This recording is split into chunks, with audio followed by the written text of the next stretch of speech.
School Committee regular session. For all who can, please rise for the Pledge of Allegiance. To the flag of the United States of America, and to the republic for which it stands, one nation, under God, indivisible, with liberty and justice for all. So we're going to jump right into it for the love of learning. That's some of my favorite people. Mr. Natoli, please take it away. Good evening, everybody. Can y'all hear me? All right. Yeah, thanks for having us. My name's Brennan Natoli. I'll keep this short and sweet for you all. I know you got a lot to do. So I teach advanced manufacturing here at Swampscott High School. It's for those of you that don't know me, this is my first year here in the district. It's the first year we've had this program. We were able to get a grant that funded the majority of what is our new manufacturing shop. So that allows us to offer 3 technical courses and then internship opportunities and state recognition as an Innovation Pathways program in advanced manufacturing, which is great. It's a state initiative that essentially is aiming to implement more tech and career-related opportunities for high school students. So it's great that we have this opportunity here for Swampscott high school students. So here I just want to present some of our work. It was a great year. We spent a lot of the year kind of building up the shop, putting together the machines, trying out different projects, figuring out what the curriculum is going to look like. So tonight I have 3 of our ambassador students. I have Cece O'Connor, Olivia Boletta, and Metaxatos. 2 students, Spencer Reams and Effie Cobbett, couldn't be here tonight, but I did promise them that I would showcase some of their pieces. Before I show that work, I just want to say that I really couldn't have asked for a better group of students this year to kind of trial this program. They've been super patient. Some of the most dedicated students and enthusiastic students. The fact that they're here tonight, I think, kind of proves that. Volunteered to be here with us, and it's great because they're freshmen, and it's awesome that I get to see them kind of grow with the program, and they have a really big part in where this program grows. So before I let them take it away, I do want to show, so we do a lot of different stuff in the program. We use a lot of different types of machines and materials. This year we focus a lot on using wood as a medium. We got a lot of donated wood, which is great.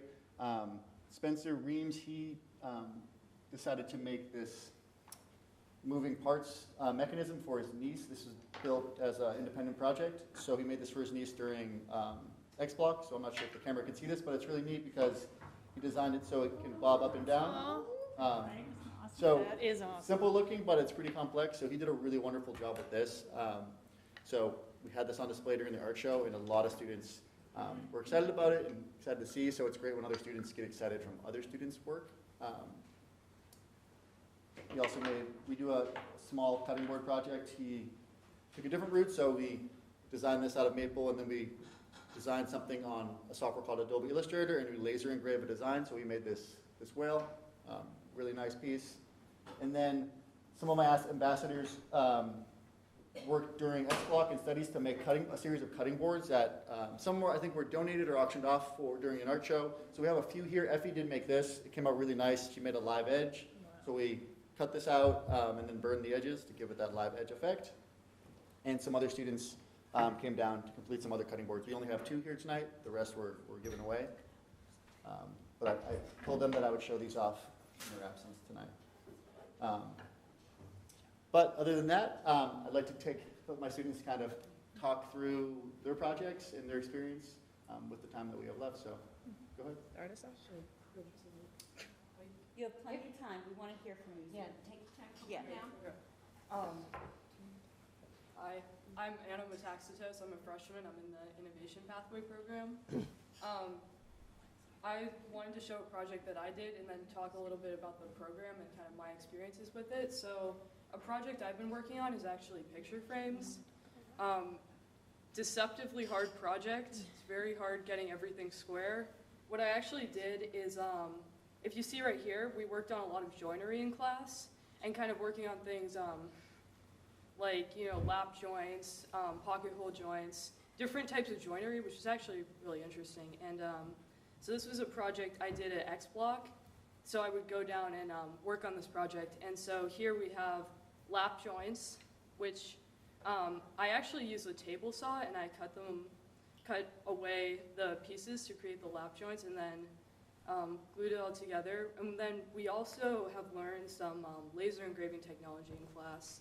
So I have some of that here too, which I thought was really interesting. And just in general, I feel like my experience with this program has been very positive. I think, you know, when you kind of think about like the manufacturing program, the engineering technology program at Swampscott High School, it's very different from any other class you can take at SHS, and it's just a very, very interesting program, and it's definitely been very enjoyable for me. I remember in 8th grade, at the end of 8th grade, I really enjoyed tech ed in middle school, so I was working on tech ed projects at the end of the year, and I was thinking about it. I was like, you know, in high school, there's just going to be this like deficit for me because I'm just not going to have this kind of outlet anymore, being able to do this hands-on work, kind of designing, building, creating. And so the Innovation Pathway program has just really kind of helped me to have that outlet again, and that's been really important for me. Amazing. Well, I see Dr. Bacon smiling from ear to ear. You know, Olivia just said everything that we've been trying to put back in the school district and give opportunities for this. I'm sorry, Rebecca. That this has been near and dear to us, trying to find that path for students who want a hands-on break, who want to do, you know, regular academics, but also want to break in something so hands-on. I'm sorry, can we pass around the frame? Oh, like, sure, I sure. want to see. Yeah. Like, There's actually yeah. two of them. So this one it's partially finished. I still have to put some stain on it, which I haven't done yet because it does take a little while to finish doing the stain. But this one I can also pass around. And this one's fully done. I actually have, there's a back to this frame. Awesome. And so this was chiseled out and this piece goes in, and also this one was painted. So this one's done. This one's more of a work in progress. How many have you made so far? So Olivia's laughing because there were a lot of trial runs for this, just because I kept cutting the pieces to the wrong size. I kept not making things square enough, which actually helped me a lot because it just built a lot of skills for me. Yeah. Just in designing things, the design process in general. So this one was probably, I made maybe 20 pieces. Okay, I'm gonna say 15 to start out with. This one was the finished project from that first set of pieces. These ones are more of a series. I've made 4 of them. This one's the only one that's done. I actually chiseled this out last night to have it ready to go for this. Wow. Yay. And it was Anna, I'm sorry. I have my I'm glasses. sorry, I called you Yeah. Rebecca, your mom. Yeah, exactly. My mom's- You got it all. And that's Olivia. I know. Yeah, so you want to pass Yeah, this around? yeah. Yeah, please. She's so I'm interested in the joints. That's amazing. Yeah, and both of them are made using black joints. Oh my gosh. Wow. I know, right? Well said. Miss Cece. So, I'm going to talk about 2 things. One is a cell phone speaker project where we took measurements of our phones and inserted it into a hole. So since everyone's phone case is different, they all fit into different things. So mine was customized to my phone. And I took, initially it was 1 piece, cut it in half, cut out these 2 end pieces. And then I took a different piece and cut out the middle piece. And so how it works is if you slide your phone in, there's a little hole at the bottom, and there's a line that goes towards here, if you can see it. Yep. Ends out there and projects sound. Wow. So I laser engraved this mountain onto it, because I thought it looked cool. Listen, some priorities. And then I put some finish onto it to just finish it off. And I took the slanted edge because I thought it just needed a little life to it. That's beautiful. Get it over here. Hey, hey, hey, hey. This is awesome. Do you guys find yourself using lots of other skills in this class? Yes, Stuff like, for sure. like other than math? Or, I'm just wondering, like, are you working together and helping each other, like, Yes, there's Social skills, doing like a lot definitely. of communication or So, problem solving? we made this, which is a graphing table for the math department, which we worked in groups. So there's 4 tables, and we all made 2 math tables, which required some bending and flexibility. We were actually. We're part one two. group. Yeah, yeah. Our group did okay. We did well. The graphing table is here today. So once again, trial and error. We initially screwed the wrong ends of the table together, so it wasn't square, it was rectangular. So that was that. So yeah, a lot of team building and stuff. Okay. We fixed it though. We did fix it. Okay. Easy. Problem solved. Sorry. So this project I've been working on for the past few weeks. We are instructed to make coasters, and we were also instructed to laser engrave something onto the coasters. I decided to put the logo of UVM onto it because my brother's going to UVM next year. Thought I'd give it to him as a birthday gift. So I took a piece of wood, cut out all of the pieces to my box, sanded them down. I used the table saw and the chop saw, and then I glued the joints together. Now all I have to do is finish it, which I will do next class. That's beautiful. They look awesome. Awesome. Beautiful.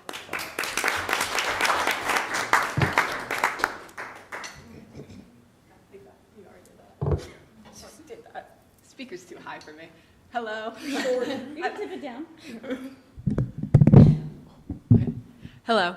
I'm Olivia Barletta. I'm also an ambassador for this program, and I also have a cutting board that I made.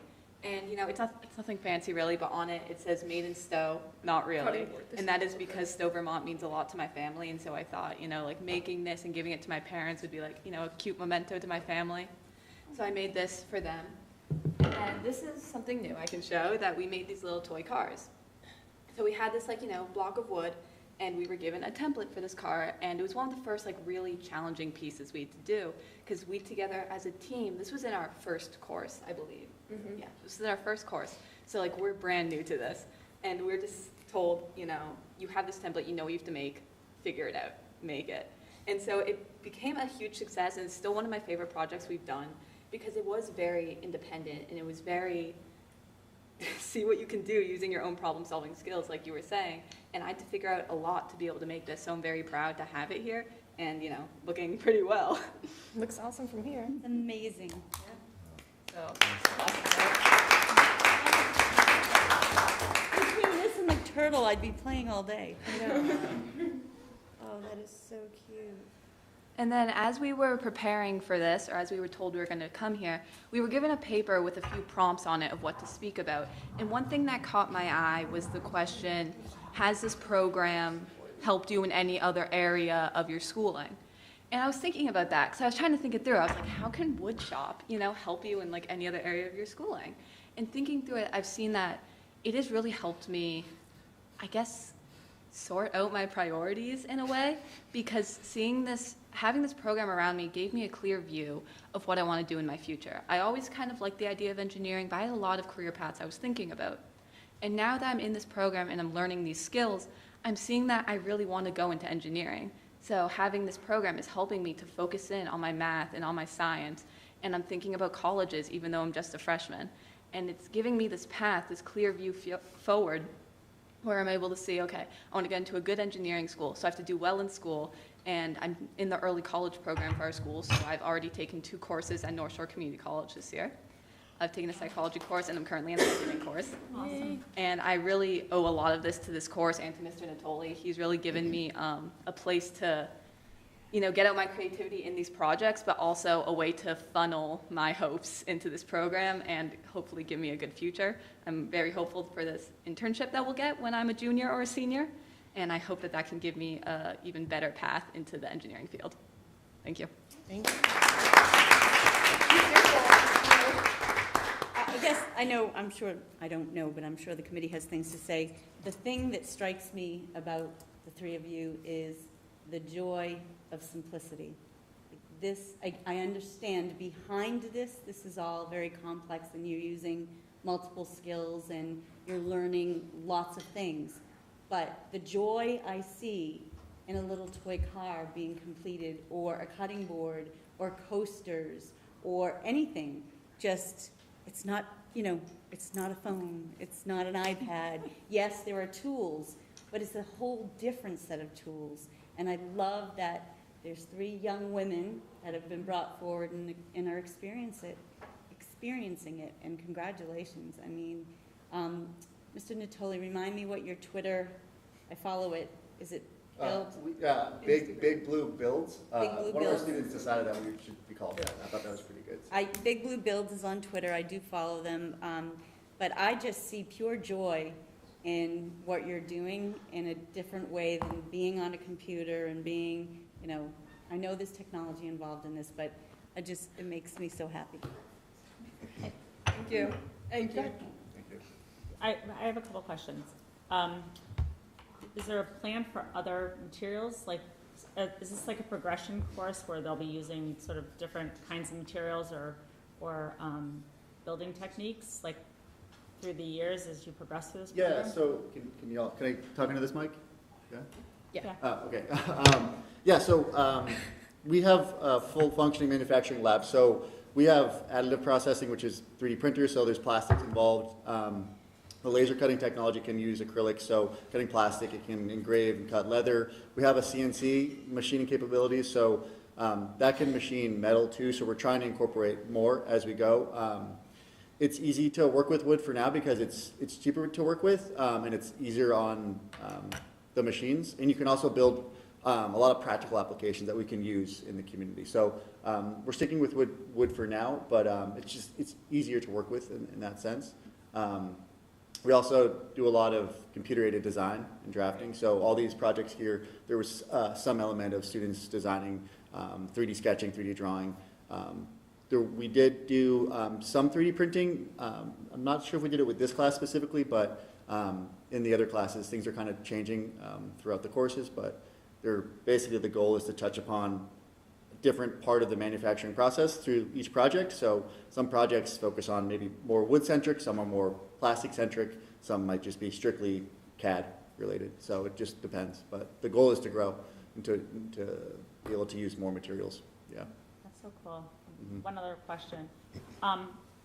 What are the students like in your class? Like, I mean, I know this is the beginning. I mean, obviously you guys are all really confident and smart women, right? But is it a diverse group of kids that elected to do this, or are they more alike than different? I'd say it's a pretty diverse group, and what's great right now is as far as like female to male ratio, it's pretty diverse, and it's great too because they're all freshmen, which is fantastic, but we also have sophomores, juniors, and seniors in my classes, which is great.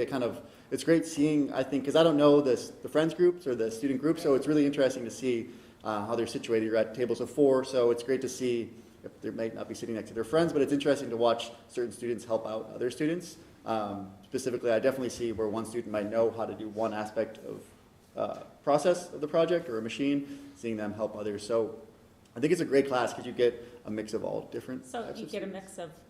mix of like kids that are on sort of an AP track versus like a regular track? Yeah, so the goal of the program, and I've kind of discussed this before, I think it's catering to 2 different types of students, I guess. It's the student that maybe knows they want to go into the engineering manufacturing field and they're college bound, right? So they can get what they want out of our program, but it also might be for the student that isn't sure about college or maybe has heard manufacturing. They've heard that we do build things in there, but they take the course too, and it gives them a leg up whether they're going into industry or not, or college. So it kind of hits those students too. Does that answer your No, question? totally, I was So like, it's I was trying to hit really both, hoping, yeah. I was hoping it was like that, but it'd be great to stay like that too. Like, I don't know Yeah. if this gets so popular and all of a sudden too many, I mean, we should have this problem, right? Like, too many people want a program like this, but just like make sure it stays, like, if it grows so big, and just ensuring that it stays accessible to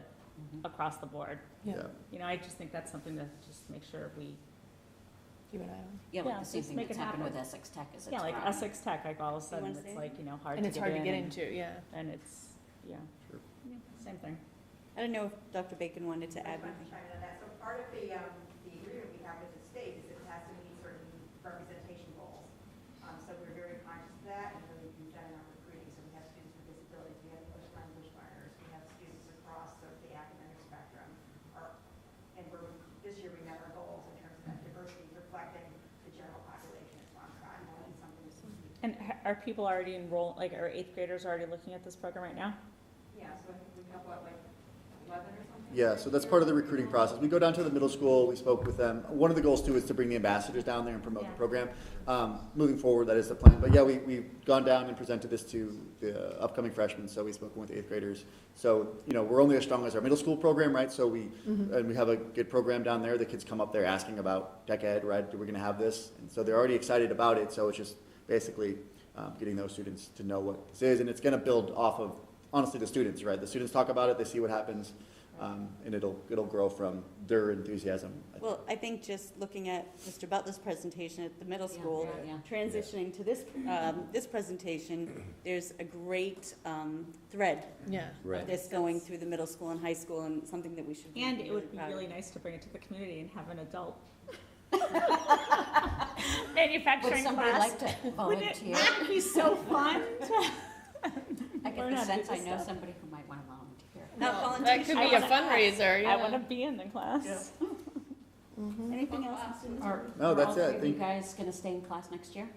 Yes, yeah, we're gonna be taking, so this year we had, the name recently switched, but we had, originally it was Intro to Engineering, then Manufacturing 1, now it's just Manufacturing 1 and 2. So next year we'll be taking the Manufacturing 3 course, and then after that we have internships available, I think, We were talking about TAs. later on. Yeah, TAs, independent studies, I think, things like that as well. So great. I can't stop smiling. No, me neither. I love it. This is, in all seriousness, this is just amazing. I mean, That's great. it really is. I'm just blown away for someone who can't build anything. I was gonna say, like, I look at that and I think to myself, I couldn't do that, and which is defeatist, right? Like, any, can learn, but I feel the pride I would feel if I Yeah. made that. Does that make sense? Yeah. Do you know what I mean? I mean, Yeah. this is great. Mr. In that Natale, car, this is in that, like, all of it, yeah. How many kids total do you have in all your classes? The pathway, we have 15 or maybe 17 now. Each class has 16 students, so we saw about 60 students this year total. And then the goal is to keep the class size a little smaller so we can do more hands-on project-based. Right. Yeah, next year we're gonna offer another section, so it's gonna slowly grow over time, which is, Wow, Which is great. to the students, I'm blown away. Great job. And great job with your presentation. That's, my notes here, and you were talking about what else do the students get out of this class? Presentation skills. I mean, Yeah. We're talking freshmen going into sophomore year of college, and the confidence that you're showing, not only is that going to help you going forward, but it's really impressive. It really is. So great job. Thank all of you. You're welcome. Thank you. Don't forget to gather your items so we don't steal them. That didn't even embarrass me. Just the giggling between you two. It's okay, because I giggle too. I know. Should I give her a hug? Yes. So great. Hey, before you go, can we take a peek at the graphing board? Can you describe what that is? So, we actually do take requests from some of the departments at the high school sometimes, and, this one, it was a request, what should I say? It was a request from the math department to make some graphing tables to, help, I believe, algebra students with working with equations that require graphing. So, Scott, who actually works in the math program, originally made a prototype of this, and then Mr. Natoli Yeah, took right. the prototype of it and kind of made plans for it on CAD, specifically Onshape, and then we took those plans and built the graphic tables.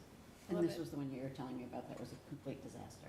It Well, wasn't until it wasn't, right. It wasn't a complete disaster. Well, Traumatizes the experience. No, I don't. That's great. That's okay, so we need to think of a, What does it say on the side? Built by Big Builds. Yeah, Oh, that's I our thing. love We it. laser engraved. I love so it. now, are these going to classrooms? Yes, Oh, wow. specifically in the harbor program, but I believe it might be going to others too. That's great. Fantastic. Thank you, thank you, thank you. Thank you. Thank you. Thank you.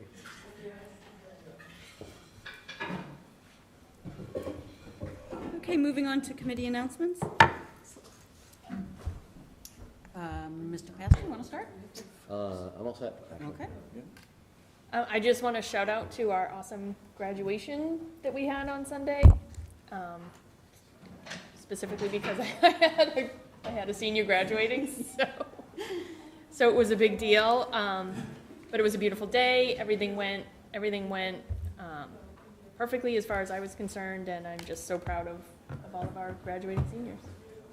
That's all. Yeah, I agree with you, and I want to thank Mrs. Somalian for coming Yes. back Yes. and mentoring her protege, because Yeah. she runs. Which she has done repeatedly. But she runs a good, she runs a good graduation. Because she knows what she's doing. And she knows yeah. what she's doing, so, and it just goes off seamlessly, and we were so lucky, the weather was so perfect, and the speeches were all so good. They were Yeah. like different enough that it was interesting to listen to, so that was fun.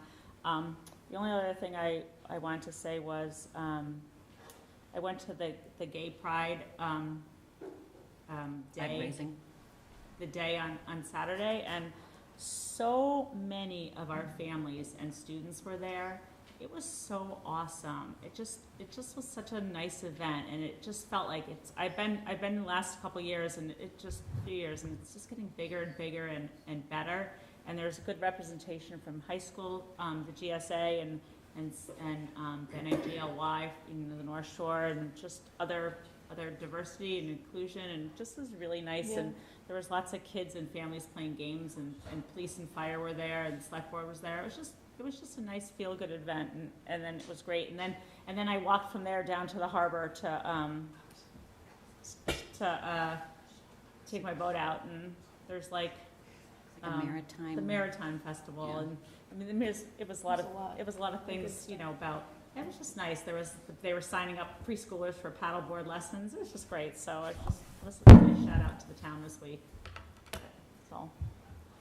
Yeah, I'll add to your thoughts about the graduation. It was a really impressive group of kids. I was really impressed with Brendan Norton's speech, particularly to his classmates. I felt like he really hit the right tone with talking to his classmates, but, allowing us a little window into their world.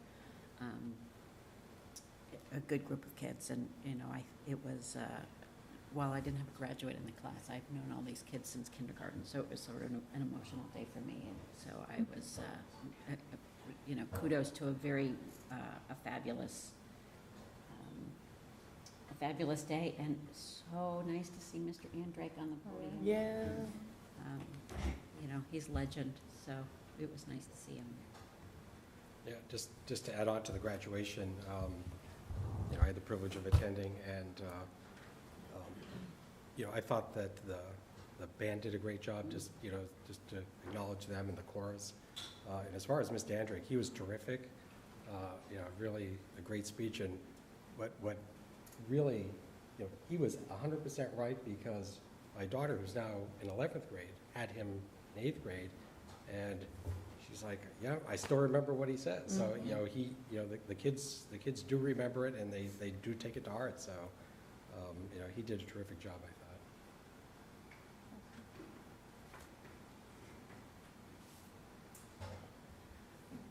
And then we'll turn it over to you, Superintendent, for your report. Thank you. The last few meetings, there's been no written report because there have been so many items to be shared or presentations, and tonight is no different. The first item on the agenda is recognizing we move from students to staff, some very special educators that unfortunately will be leaving us and moving on to hopefully some happier, more relaxing times than you've had in the last couple of years. So I do invite the principals to read the biographies of our retirees, and we'll start with Principal Shea, if you want to come down and read about Mrs. Kelpin. We'll go in level order, so Mr. Kalishman, if you'd go next, and Mr. Kohut is on Zoom.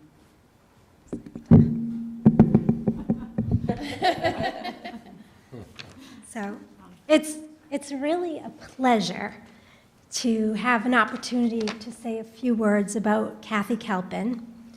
I know when I look back at my time at Clark, she's going to be one of the people that I just remember as one of my favorite people. She's just a bright, shining star. And, you know, it's interesting, the students that were here presenting on the way out, one of them stopped, a Clark graduate, gave her a big hug and said, "I miss you so much." So that was really sweet. And that's just typical, I think, of how everyone feels about Kathy. So I do want to read a few words that I wrote. Kathy Kelpin joined the Swampscott School District as a school counselor on September 1st, 1999. And at that time, she split her time between Mashon and Hadley elementary schools before moving to Clark full-time. And over the past 23 years, she's helped to develop and shape the social-emotional curriculum and the crisis intervention resources that are used today throughout the district. She's one of the people that was one of the contributors. And more importantly, Kathy has touched the lives of thousands of students and families with her warmth, compassion, and incredible people skills. And everybody says that about her. When I mention that I work at Clark, they always mention that about Kathy. She's highly skilled and well regarded by all who know her. And what I'll remember is I always say that she has a very special gift in how she frames things. She always seems to have the exact words. You know, I will be in parent meetings and she'll just come out with just the right thing to say, whether it's to an anxious child, a frustrated parent, or a disheartened colleague. I often say that veteran teachers are influential in setting the tone for an entire building's culture. You know, they really are the culture bearers, the people that have been there the longest. Collaboration, dedication, and nurturing are three words that are often used to describe both Kathy and Clark. I think the fact that she leaves with 330 unused sick days, that's almost 2 years on the books. So I think that speaks to her dedication. Kathy starts every day out front, smiling and greeting families for morning arrival.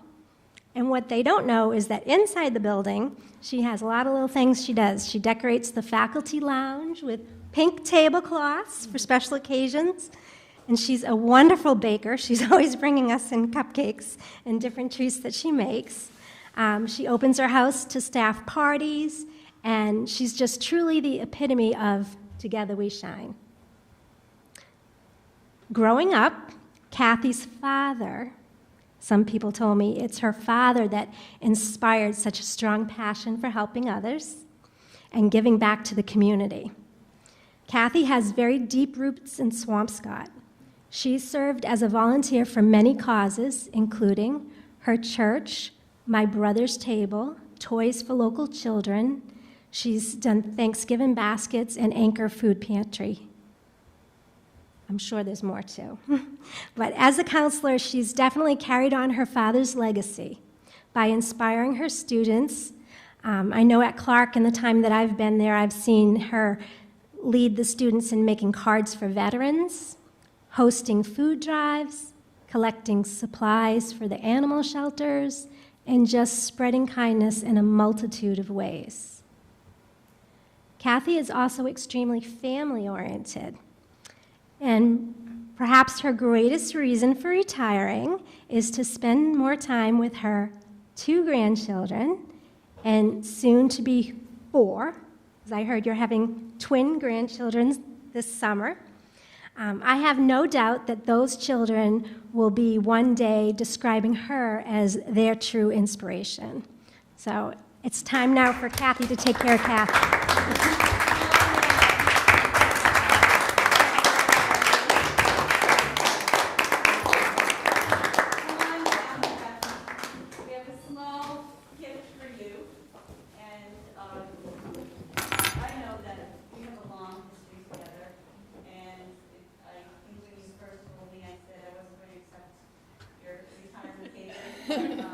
Token of our appreciation, I don't know if you allow me to give you a hug, but congratulations, congratulations. We'll get a picture of all. Thank you, everyone. Did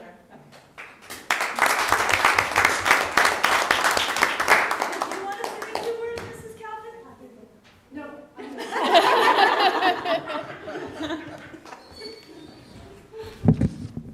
Kathy, if you're on the babysitting circuit, let me know, okay? Whew, Mary Powers. When it comes to Mary and all that she has done, words will always fall short. But since Mary believes in the power of grit, a personality trait of the tough Lynn girl that she is, I'll give it my best. Mary is quite possibly the most intelligent and dedicated person that I've ever met. She literally could have been anything she wanted to be, chosen any career path, CEO, doctor, president, no problem. Luckily for us, she dedicated her professional life to the students of Swampscott.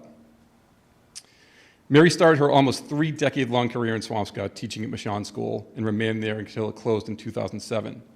Mary is the recipient of an unprecedented number of awards and recognition during her teaching career, and here are just a few of them. She was our Swampscott Educator of the Year in 2004. In 2006, Mary was selected to be the Massachusetts Teacher of the Year in Walmart's 11th annual Teacher of the Year program run by the Harvard chapter of Phi Delta Kappa International. That just sounds good. She was nominated for the prestigious National Teacher of the Year award, and rumor has it, the winner calls Mary often to ask for advice. And perhaps most importantly, Mary is a fierce advocate for our students. Not just her students, but our students. She reminds us that they are all our kids, K through 12. Whew. Mary has mentored dozens of new educators and has infused them with what it means to be part of the SMS family. She has served on countless committees and has been an instrumental member of the union. No matter what the meeting or the occasion, one thing is clear. When Mary speaks, people listen. They may not understand all the words that Mary uses, but they will listen, they will nod their heads, and then they will Google it like I do after she leaves the room. Mary loves sports. She was an exceptional athlete, and legend has it, the fastest girl in Lynn. She loves to spend time with her family, to garden, animals, a good meal, a good drink, and she loves to laugh. Something they tried to stifle while she attended St. John's Prep as a member of the last graduating class that allowed female students. I will miss that laugh throughout SMS, and I will miss our end-of-the-day breakdowns in my office more than you will ever know. Personally, Mary has impacted me in countless ways. She has been a sounding board, a mentor, and a friend. However, she is something much more important than any of those. She is family. I love you. I'm going to miss you dearly, and SMS will never be the same without you.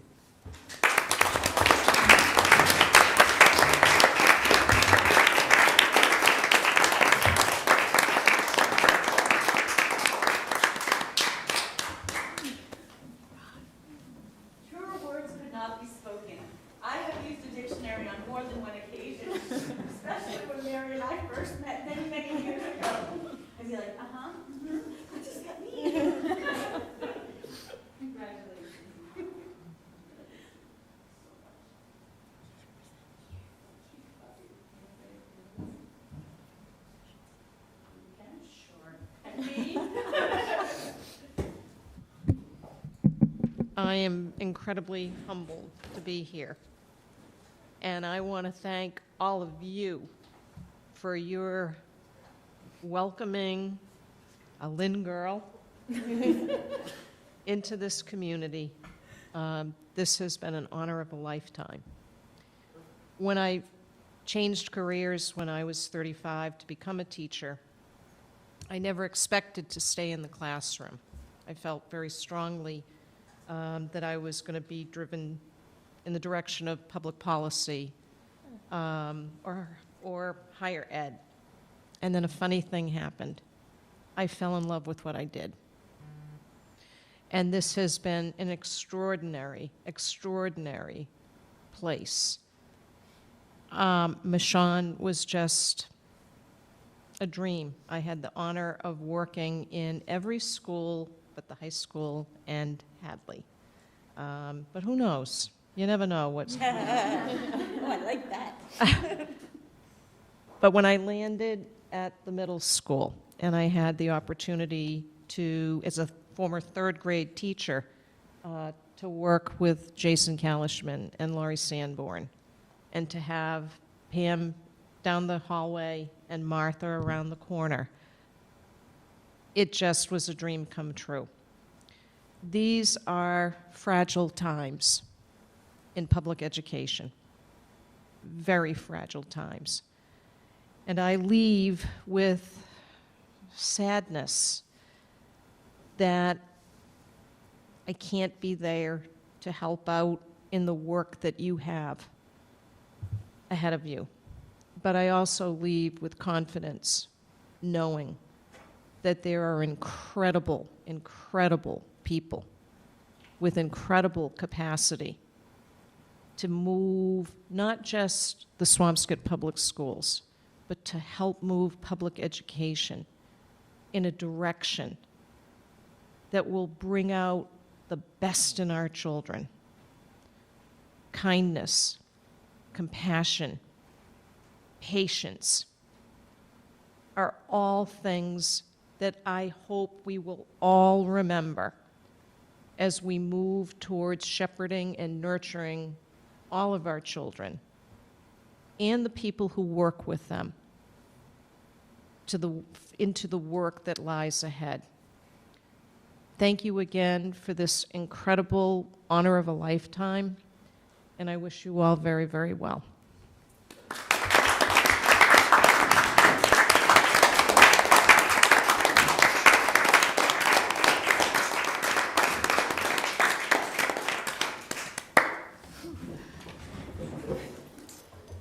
And last but certainly not least, we have Mr. Kohat on Zoom. I think you are able to speak. And I hope so. Feel free to start when you're ready. Thank you. Someone had mentioned in the discussion of graduation, a legend, Bill Andrick being a legend, and it's my honor to recognize another legend, Swampscott High School math teacher Christopher Radley, on his retirement. Chris has taught at Swampscott High School with a few detours since 1973. He graduated from Swampscott High School, attended Boston College, and then entered the Peace Corps.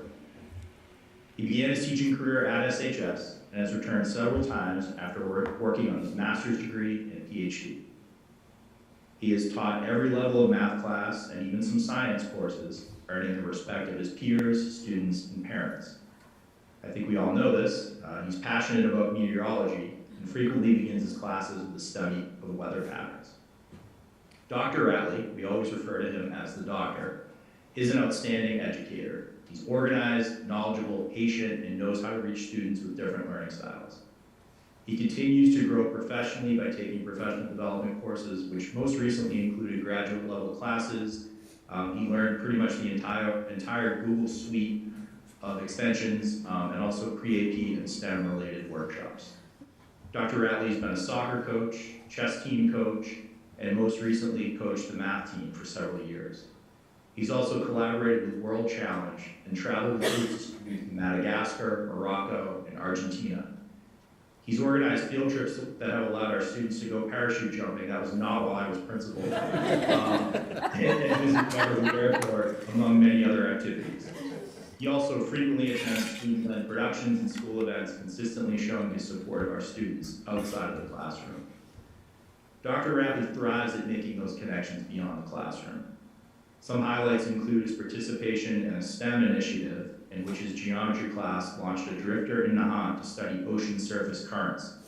He built this launcher in a professional development workshop organized by NOAA, that's the National Oceanic Atmospheric Administration.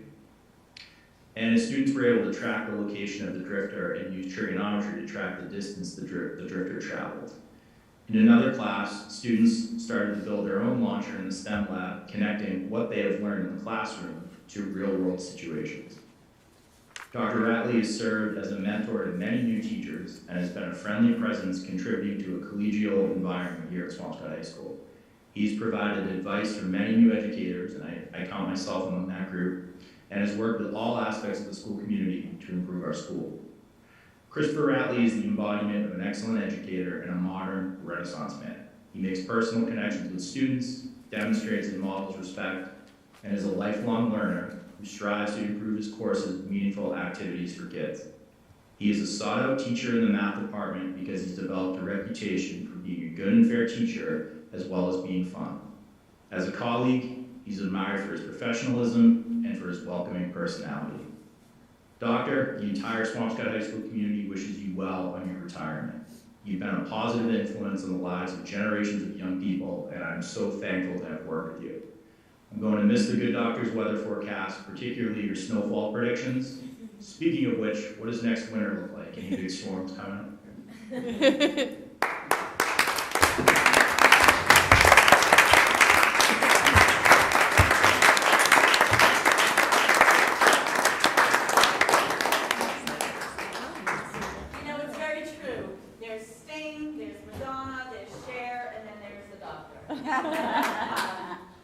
And I will say those snowfall predictions are what I wait for. All I hear about is the doctor said. You gotta take what the doctor said about the forecast. Congratulations. I'm very, very humble. Congratulations.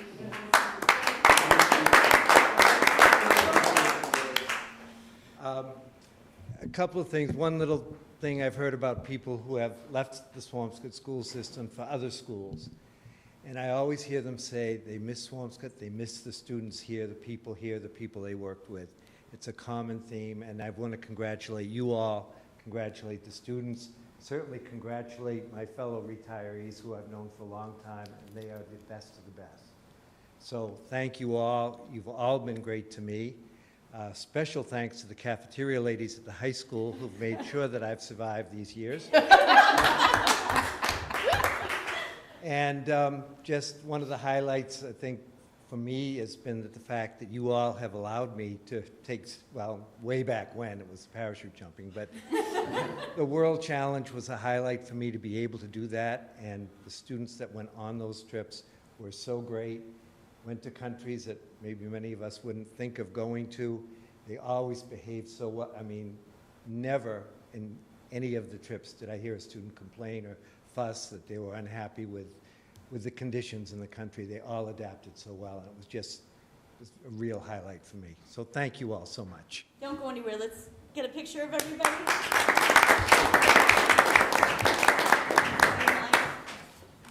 Come on down. Sure, I'll make sure. Thank you. I know, right? Thank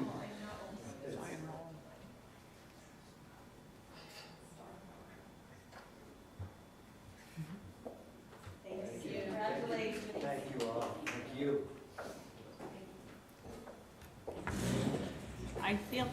I feel so lucky that all my kids were able to experience one or more than one of these people. It's just really, you guys all have had an impact on my kids' lives. And, definitely going to be missed by the school system.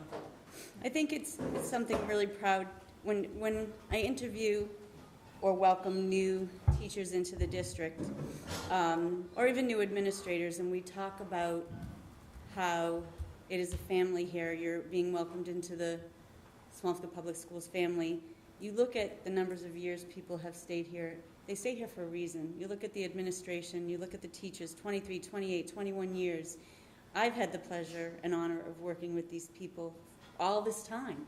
And I think that's what makes our district incredibly special, is that, as the doctor said, you know, people come here and they stay, and there's a reason they stay. And it's our students, it's our supportive staff and colleagues. It is a special place, and I thank you for all that you've done, for the thousands of students you served, and I look forward to celebrating with all three of you. Well, I have to say, I really appreciate what Mr. Kohat said about you, Doctor. And as I was saying what I said about Mr. Andrake, I think it holds true for the three of you. You know, we really have three legends in the district who, when people talk about who Swampscott is as an educational district, that your names are always at the top. I know, Ms. Powers, the first I had ever heard of you, I was still a parent at Stanley, and I had some friends whose kids are a year or two older than mine. It was right after you won the state teacher award, and the meltdown that the women that I knew were having because their kids were not in your class was something to behold. And I thought, wow, she's got to be pretty good.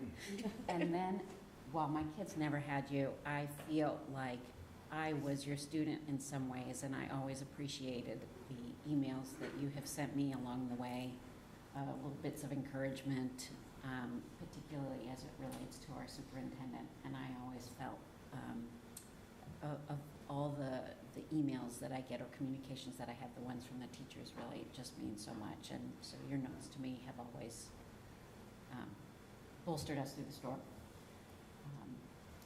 And Doctor, the first time I had heard of you was when I first became school committee chair, and I came to commencement, and you were honored as the teacher of the year. And it was when I learned about your buoy, or your drifter, as Mr. Kohat called it. And I just thought, like, I can't believe that this is happening at a public school. This is a level of education that's beyond what I would have imagined.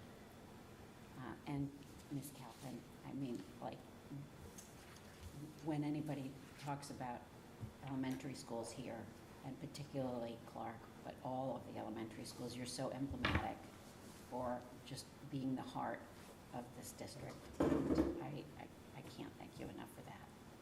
So, you guys are legend. We're really Legends, absolutely. One more time.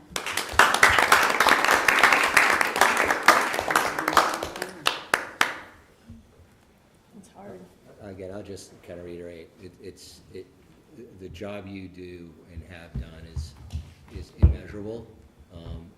It's great to see educators of your experience continue on. You'll be missed. To Mr. Radley, yes, you had me as a very terrible soccer player back in the day. Very terrible soccer player. I wasn't the best coach. We weren't the best team, that's right. And I remember doing weather and going with yourself and Mr. Balsama to Logan Airport. And I know you had one of my two twin boys. And to all three of you, thank you so much for someone who grew up in the community. The community is the school district, and you three have made that district what it has become. So thank you very much. I'll just say to Ms. Calpin that both of my kids went to Clark, and you know, as a new mom, you send your kids and you put them in this building and you don't know what's going on. But I always felt like my kids were so safe in that building, and that was because of Ms. Calpin and Lois. And it was a special place, that school. So thank you.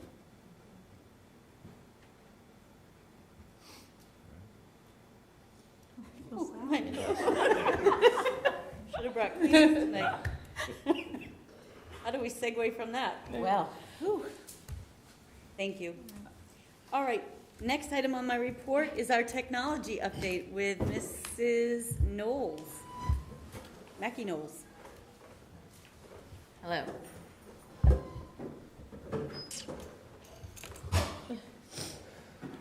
Thanks, Glenn. I need the podium for my computer. It's tough to lean over there. Whatever you need. Thank you, thank you. Okay, I'm here to talk about the tech and digital learning update. And the first slide, I just have our website on there because I will talk about the website a little bit later. And I want to make sure it was a resource so that everyone could click on it. As you know, we have a Rockstar Team, and they function a variety of ways. And so we have Stephen, Vlad, Kerry, Brandy, Michelle, and I talk about them a lot in the presentation when I mention some of the things that they'll be doing. So some photos to refer back. And yes, Vlad knows he looks like Dylan from 90210. And then can't forget our digital learning specialists and our library technology team. I wanted to include them. So that team, this is their job every day. It's really tough to encompass what tech does, so this is our word cloud of our life. Every single day, these are the things that are happening and some of the crazy things that have happened to us over the last year.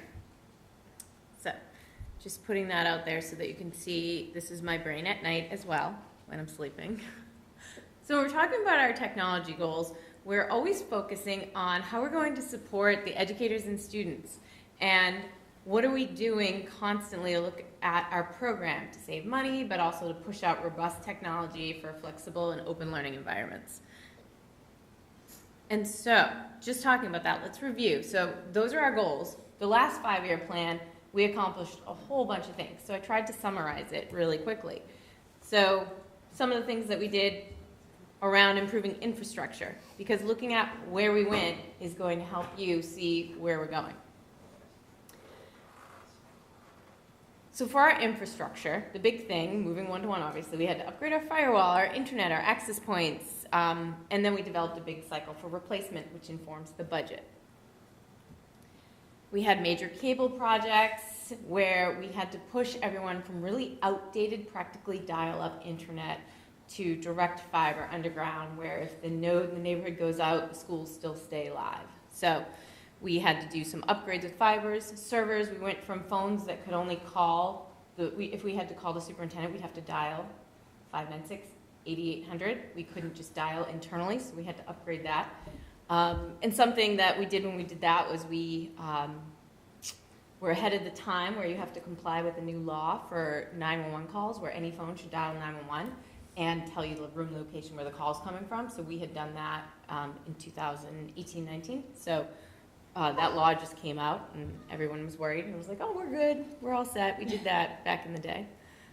So once we set the infrastructure, then we had to improve access to technology, and that obviously came overnight. We had a 5-year rollout plan for this, and as you know, it rolled out in 2020, all at once.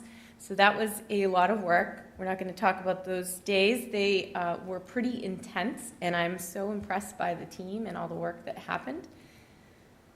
So with that said, a lot of stuff that we had to do was software investments, organizing all of the software that we had. I worked really closely with Dr. Bacon, her team, and Katie Porter to look at all of the software that we were using in different pockets.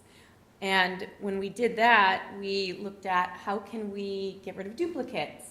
We want to do single sign-on. We want to protect our students' data. So like signing on to Google, signing to Zoom with Google, single sign-on. So your Google account is your passport into all of our software. So a lot of fun stuff like that for projects. And while we're looking at all of our software, we're also thinking about data privacy, internet safety, being SEPA compliant, which is the Children's Internet Protection. And that's making sure that when we send those computers home, that those students have a filter on them, they're protected. That's by law. If we don't do that, we lose our E-rate money. And we have to talk about internet safety. So that's part of like Natalie's curriculum and the elementary curriculum, internet safety. And then obviously web filters, what are they looking at? And the principals constantly get updates from Carrie. This is what's happening on this one. This one's trying to search for this or these things, and they have those important conversations about what you're using the school devices for. I think something we're really proud about was building instructional capacity and supporting innovation, and that's huge for us. So we had to add positions. The last time I was here a couple years ago to talk about the tech plan, the school committee said, you need more help and you're drowning. And we were like, yeah, we are. And so we were able to get those positions and they've been fantastic. I don't know how we ever operated without Carrie and Carrie O'Donnell. She has become pretty much the yin to my yang, and she is just incredible. K through 12, we hired her just as an elementary digital learning position, and she has become the district go-be-all for everyone. So she supports all staff. She started onboarding all staff in the middle of the year. We used to never have that. It was like, here's a computer, good luck. And with her, she has a robust training program. She's taking over the summer teacher technology component of Dr. Bacon's mentoring week with all the induction. And working with this, she's been able to streamline it so everyone gets what they need, their resources. And I think that we have better staff in place then. They're not nervous around the classroom. Then they have their digital learning specialists with Carrie. Carrie leads them off, and then we have either Sue at the high school, Natalie at the middle school, and Katie at the elementary. So these are things that we've been growing since 2017. Just this past year, we got Michelle Schultz as our technology assistant. We didn't have an administrative assistant, but we also needed a hybrid. So we were able to create a position where she's also runs the library with Brandy Wilbur. And she does the billing. And if something breaks on a computer, she's the one sending out something, looking back, working with Claire and Martha in the business office, making sure that things get paid. And then, hey, here's what you can spend that on, and making sure that we order supplies. So those are things that we couldn't really do before. She supports the LIT Center, so the Library Innovation and Technology Center, which we presented about in December.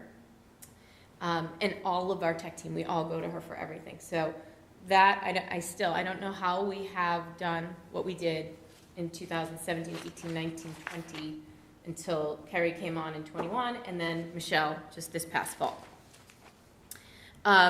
Just a little glimpse, back in the day, we had about 1,500 tickets, we think. We had an old program to track a tech ticket for what it came in. This year alone, we did 3,000 tickets, and that's we pushed Katie, Natalie, and Sue away from the portal. They don't get tickets in there. Carrie doesn't get tickets in there. So digital learning doesn't get a ticket. That's just with Stephen Vlad. And then we will push tickets, but they still operate with emails because they're working on things, and some of their work is with teachers one-to-one, sending videos, and we keep those out of the portal. So that's a small glimpse. And post-COVID, when we came back to school, since then we've had 6,000 tickets. So each ticket is you saying, hi, this isn't working, can you come fix it? So a lot going on there. Something else that we accomplished, phase 1 and 2 complete for the Library Innovation Technology Center. And I know that the NIASC report was just released, and I read through it, and the Library Innovation Technology Center at the high school was peppered throughout as one of the most amazing things. So I was really proud that our team had put this out there and worked on it. And I know in our future plan, there's a little something like that planned for the middle school. So phase 1 and 2 are complete. We're moving into phase 3 in the next 5-year plan. And of course, what would we do without these guys? So the ninjas. The ninjas this year have been doing so much more than what they used to. They used to just have random technology equipment that they were fixing, and we were finding projects there at the senior center. Now it's under Brandy at the library, super organized. They've got a curriculum that they're following. All the kids are making projects, but they're also taking tickets and working with them and learning how to fix things, and then they're mentoring the new ninjas coming in. So a little bit about that. So I'm not sure how we would have survived the last 5 years without these kids. And obviously they've changed, but they're still growing, and we still have some new ones, and we have a team working this summer again in July, which is awesome. And finally, for the other things that we did in the last 5 years, the new website, a robust website for digital learning to help families. And then with Martha Seibert and Jean Bacon, we restructured the budget lines. And I say Martha obviously looked around at all the money that was being spent on tech in pockets in the district in different lines, and she cleaned it up a couple of years ago. And then Dr. Bacon and I met a lot, and we worked to combine all software for curriculum and tech. And now we go through meetings, and we have spreadsheets. We look at the data, the use, who's doing what, and what should we do with our budget money. So it's really organized now. And those are things that didn't happen back in the day. The other thing that we did was we structured our opportunities for buying around grants. The Safer Schools and Communities grant that we got for like $100,000 in 2019, which enabled the beginning of the swipe cards for doors. Using the ECF funds to buy tons of Chromebooks when we could last in the fall, and that's helping us for next year to help offset some costs, and all of our everyday technology items, and then working with Dr. Bacon and Martha to find funding in ESSER and CARES for our one-to-one program. So obviously none of this is possible without the superintendent supervising all this and me in her office saying, what are we going to do? And her being like, we will figure this out. So she's pretty much the biggest champion of technology. So I'm really excited to have I think we all are, that we have a tech-forward superintendent. So now we're looking ahead. What does the next 5 years look like for us? So just a little bit about how we plan this out. So we're thinking about what is technology effective with. We don't just want to put computers in students' hands.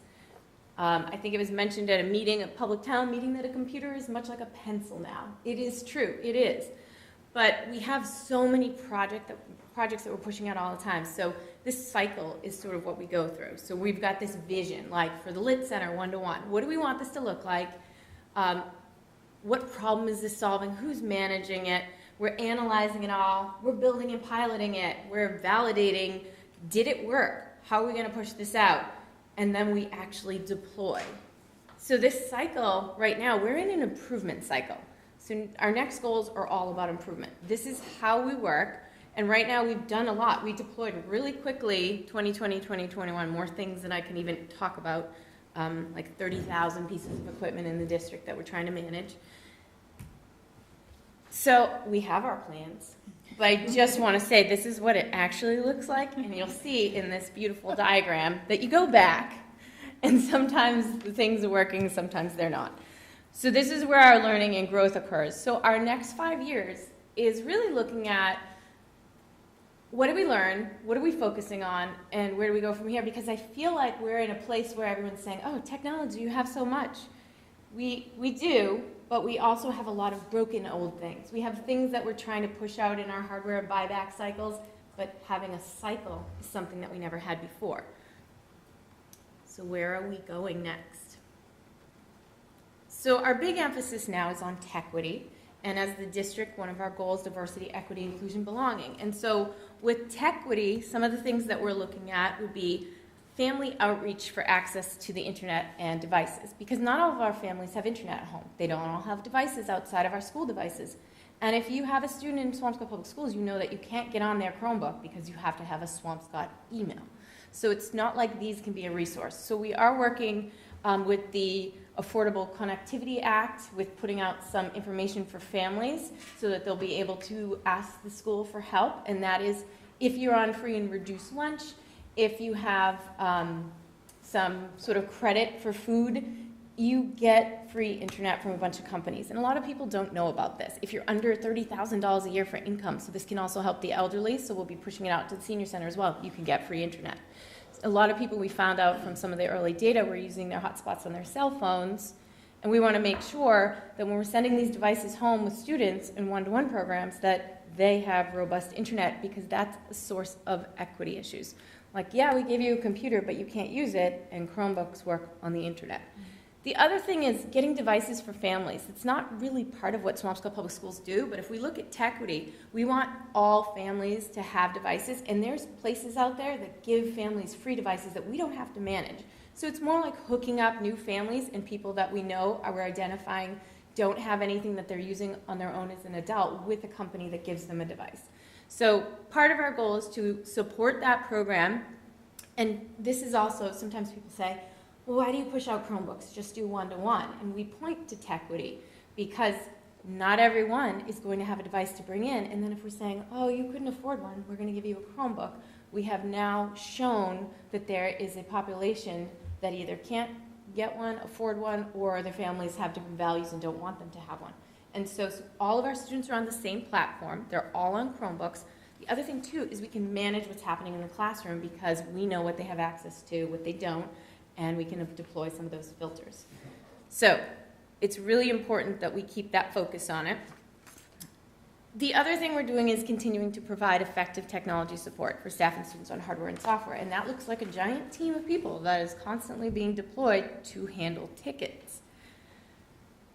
The new elementary school project is a goal. I just left it as one little item. We don't need to go into details, but it's very, very taxing on our time in technology, as I'm sure Ms. Wright can attest to all the time we spend together. Something that we're working on now is replacing the SMS projectors. So they're about they're 4 to 6 years old, the projectors. They have smart boards that are 10 years old. So we're doing a 3-in-1 solution. So it's like one of these boards in the middle school classrooms, and they won't need a projector, they don't need a desktop, and they get this board, and they have about a 10-year life cycle on them. So we're really excited to start that project, which was capital that came out before 2020, but when COVID hit, all the boards froze, all the parts froze, shipping, nothing was happening. So now we're back on track for that, and we're rolling that out in September with the math and science at the middle school. So that is something that's happening, and then we have it on cycle for the next couple years. Phase 3 of the SHS Lit Center, the iLab, so the innovation lab, and that's going to have some really fun features. What we're looking at right now is things like sewing stations and just stuff that complements Brennan's program. So we're working closely with him to make sure we're not duplicating. But he's said to us, here's some things that I can't do down here that kids want to. So we were thinking it's a complement where they're coming from his program up to the Lit Center and working with Brandy Wilbur and saying, I need to get in here, I need to do this part of my project, and that it's open, and that we're training ninjas and library assistants to be able to help train people on the materials, like Cricut machines. So there's a lot of fun stuff that's planned for that, and you'll be the first to see it and tour it. We're continuing to audit our inventory of software and hardware and edit it. We don't need this anymore. Do we need projectors in the school system in the middle school if we're going to have these boards? No. Getting rid of them. We're not going to put them on a buyback cycle. Looking at things like Screencastify, we love making videos, but when we looked at it, 11 teachers were using it with the professional license that we needed. So goodbye district license, but hello licenses for people who need it at a lower cost, and finding another solution that's built inside of a program we already have. So those are the things that are in those goals. Continuing to review and renew software with teaching and learning, and focusing really closely on the Mass Data Privacy Alliance. We have weeded out about 65 programs since Kerry came on board that were not privacy and that could be selling our students' data, and told staff, no, we won't buy them, no, you can't use them. Here's something that's safe. Here's something that has an agreement with us that allows us to keep our students' data safe. And that's something that all the tech directors in Mass pretty much have signed up with, and Swampscott does belong to a consortium for the Mass Data Privacy Alliance. And continuing our replacement of hardware on cycles and buyback of outdated items, such as our Chromebooks, and making sure that those go out and when new ones come in, when they've exceeded their lifespan. And also, one of those things is working with a company that can provide devices to families. They do buyback as well. So if they buy back our items, then you're with them. They will give your families devices that they deal with, that we don't have to manage. So having partnerships with different companies to make sure that we're getting something for all of our old technology. And most of the time it's something like $10 for an old Chromebook. But it doesn't support MCAS, it can't be updated, so there are things like we can't really use them. They're harvested for parts, but a family might get an outdated PC or MacBook Air that works from that company at their house that has nothing to do with us, but we're like, okay, we provided you a bunch of materials. So we're looking at sort of relationships that will help us with that. We'll continue to utilize our E-rate program, so Swampscott's in the 50% bracket of reimbursement. So E-rate is the federal government program through USAC, and I work on that with a consultant. And what we do is we look at our firewalls and all of the things that allow us to get internet access. A lot of that is 50% off. So if we spend $30,000 on it, we would get $15,000 from E-rate. Our cost would only be $15,000, or we get $60,000 of equipment for $30,000. So we just used it for our new firewall recently, some switches, and all the access points. So when you go into a room and you have robust internet, and you look up and you see the little white things, they're on the walls, they're on the ceilings, and you think, oh, wireless access point. The E-rate money has given us 50% off of those WAPs. And then we have working with facilities for the SMS library renovation over the next 3 years. We want it to become a lit center as well. So we've met, Max and I have met with Jason Kalishman and sort of walk through the library and what does the vision look like. And we're in the middle of forming a little library committee with some staff there who are really excited about it. But that will be part of the renovation plan that Max will be rolling out of what that middle school will look like in, like, after the elementary school is done. And the last goal that we have right now, and it's timely, is security updates with facilities in our SRO. So we're constantly reviewing the cameras, and we're reviewing, repairing, and replacing. So I spend a lot of time with Max and with Brian, our SRO, because technology and facilities are very intertwined with security. So that's just a small snippet. That's our 2022-2026. We decided that we're just going to push it out in 3 to 4 year increments because technology is changing so fast. So this is what we want to have done by 2026. Hopefully that all works, knock on wood, especially with funding. But what are the challenges?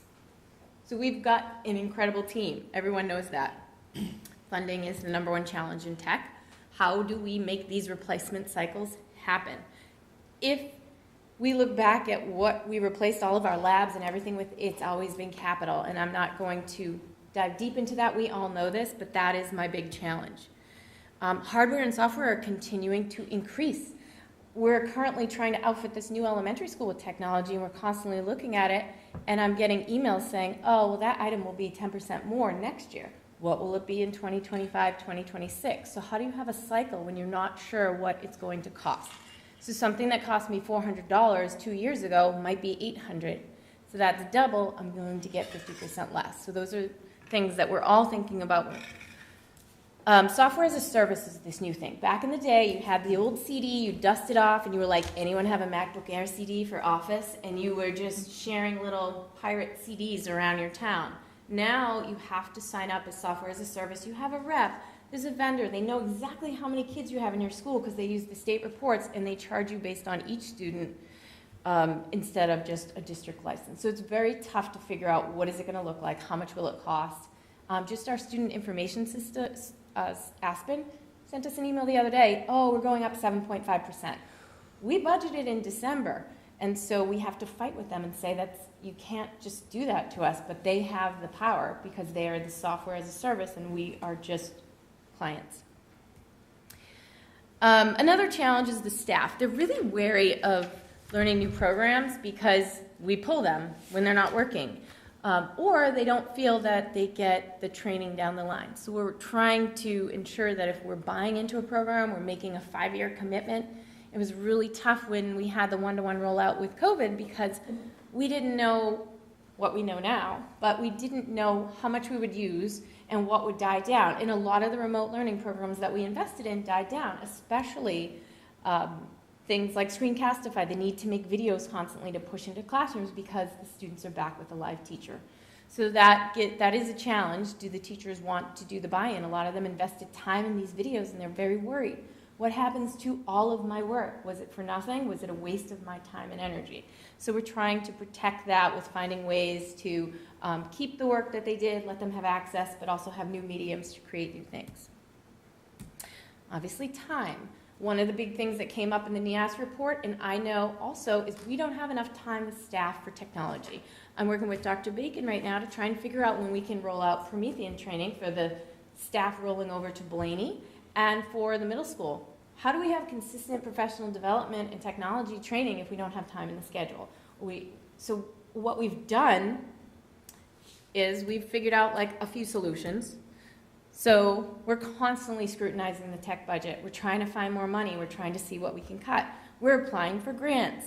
We're working with other schools. For example, Webster School in Massachusetts and I are working on a deal to try to get some Chromebook parts. They're 3 years old. They can't use them anymore because they went to some built-in solution, but they can't sell them back. So they asked on the tech listserv, who wants them?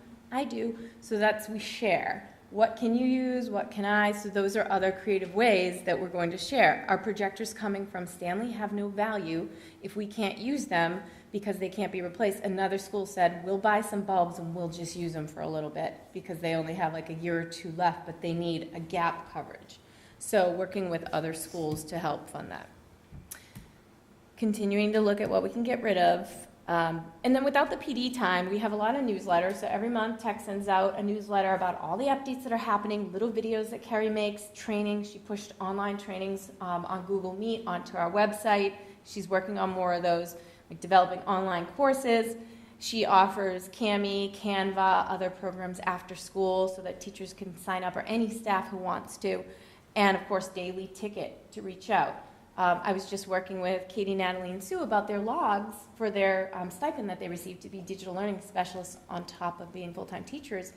And they had like 100 hours of working with teachers one-to-one for about a half hour each. So that's like 200 outreach appointments during the year at each school level. So there's so many little pockets going on. So this is the big thing, the budget breakdown. This is when we say, we need some money. It's based on the replacement cycles that we're talking about and constantly upgrading. Our access points are on 5-year cycles. Each access point sort of dies off on year 5. So each year, because we have 200 of them, we try to get 40. So that's how we do our cycles. What does 40 cost? $30,000 before inflation. So we use the E-rate money. So we pay a lot of attention to that. And you can see that it was 220 all along. We actually asked for 220 this year. We cut 40,000 out already because we had the capital for the boards. We were going to do a bigger rollout for the middle school, but we cut 40 out and we said, we'll just work on what do we have to have. We can push the boards at the middle school out one more year. And that's what we keep doing though, we're pushing it down the line. How often do we have to kick the can down the road? The other thing is, this year, 180, we don't need Chromebooks because we got them from the ECF grant. And that was part of E-rate, and that was a grant that we just had to apply to and talk about what our needs were. And we got enough so that we have some for next year too, so we also don't need them next year when we roll out in the fall of 2023. So this year and next year. So if you look at this, these are just based on our cycle. What do we need over through fiscal year 26, assuming after this year's 180 that we need 220. That's pretty even across the board, unless there's inflation with the costs. So it is a lot, and those are different things that we've calculated out their year, their life. We have lots of spreadsheets going, but they're really boring to look at and not something they change often. They're not stagnant, so they're not something that we stick in a presentation. So I wanted to end it on a good note because I think we have to focus back on, after all of that, like, why are we doing this? And these are a couple projects that I thought were awesome. I wish that we still had Anna here because she was presenting with Brennan's group, but she also works as a library assistant, and they did this wicked cool project in the Lit Center this year where they had all the yearbooks, and they went to the senior center, and they picked out some of the seniors. They have interviews with them now, their picture now and their picture then. Such cool stuff. It's coming in a later presentation, but it's a project that was huge that was happening in the Lit Center. We set up podcasting stations in the iLab, and so that's Mr. Doulette, because he's a shadow member of the tech team, helping the kids with podcasting, and they actually have a podcast that they put out. It's on Apple, so you need to get a login to get to it, but that's pretty cool, the different things that are happening because of tech. And then, this is our tech ninja, Dan, and he put together this little video for a course selection about why he's a tech ninja and what you do as a tech ninja, and he narrates the whole thing, so that's linked in the presentation. And he talks, I think it's really funny, he talks about, do you get special privileges? Fixing broken things. So that's his, so he is a freshman tech ninja, and he made this whole presentation. It's pretty great. So we're just bringing it back to why we do what we do, which I know, Martha Raymond, you're really good at that in your presentations. And so this is why we're doing it and why we're working so hard. We've got all of these fun projects happening and a lot of teaching and learning throughout the district that we didn't have time for tonight to showcase 1,000 photos. Thank you. Yes. Thank you.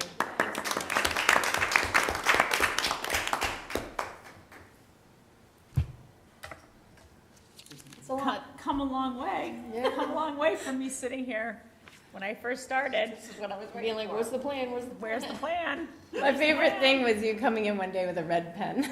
And I was like, oh God, I just started. It was the best thing that ever happened though, because we did need to do it, so. Oh, that all seems so long ago. Doesn't it? I was just thinking about standing here with, you know, a couple $100,000 in technology spending, and Suzanne saying, this is not a plan.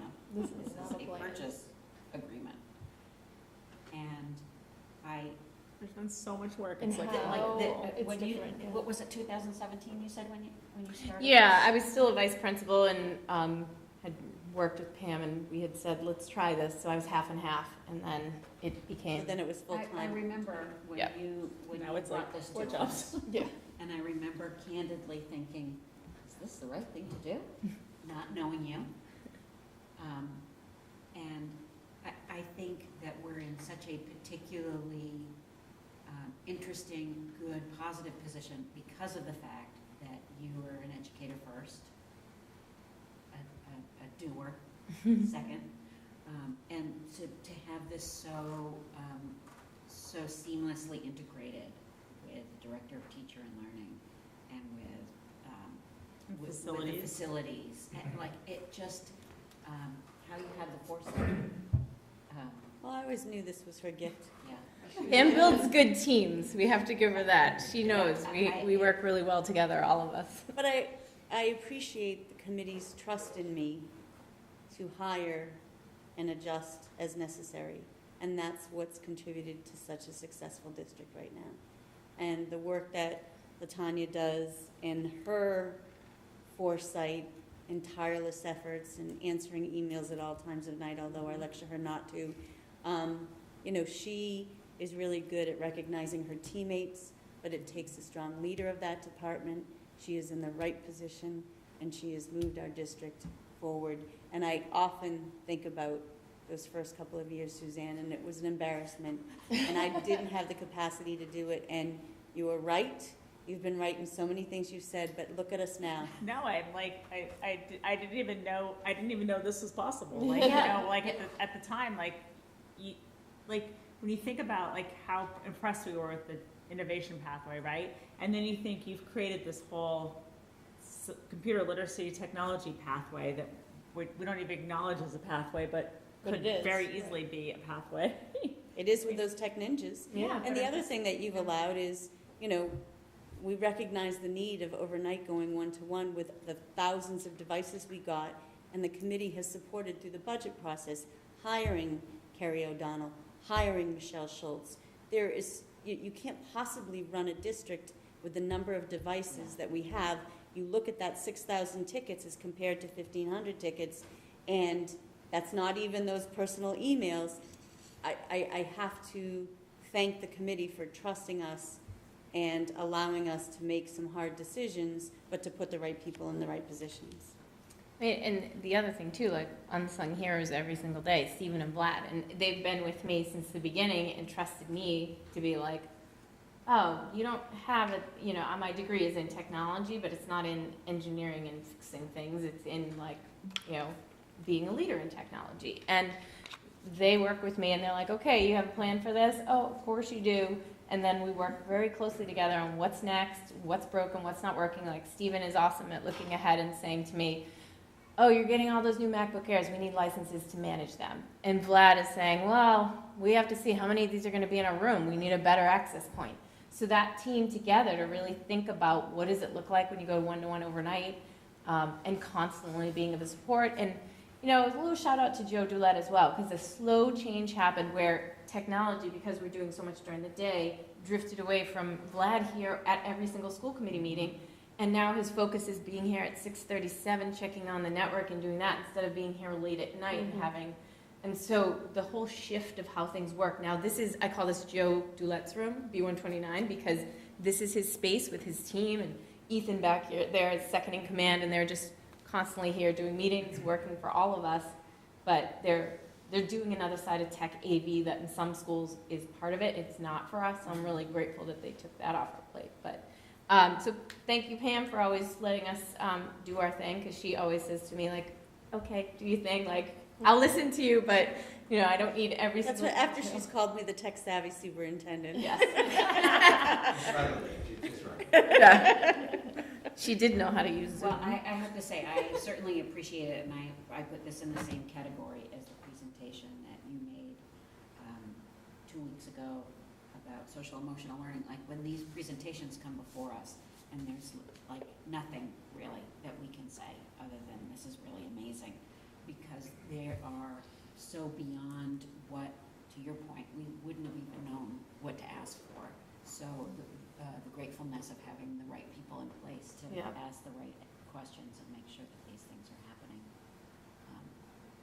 makes me really proud of Yeah, this. and not that we didn't know it already, but, you know, thank you for the presentation, because it just drove home, you know, the theme that this is integral to what the kids do, what the teachers do, and there's no getting around it. We have to make these investments. So, And it has to be funded. Yeah, And thank you for reiterating that. anytime that you're in the schools, if you want to go up to the library, especially next year, like the other day I was in there, there's 4 classes in there, study halls, Brandy and Michelle coordinating everything, tech ninjas, library assistants with all kinds of cool projects. So great, because you can imagine 2 years ago, it was like A dead cemetery. zone. Do you remember that? It was. Yeah. It So was just It's a dead closed. I just looked and over the presentation. I was thinking, we've even come so far from December. I can't wait till next December to show the iLab and everything, and hopefully we'll be able to bring library assistants with us and tech kids. It's the hub, and that takes a lot of vision. And also, Jason, Dennis, you're probably watching at home, but thank you for always trusting me to do things in your buildings. Well, we certainly have our work to do as a committee with the superintendent and with the business office to talk about funding and making sure that this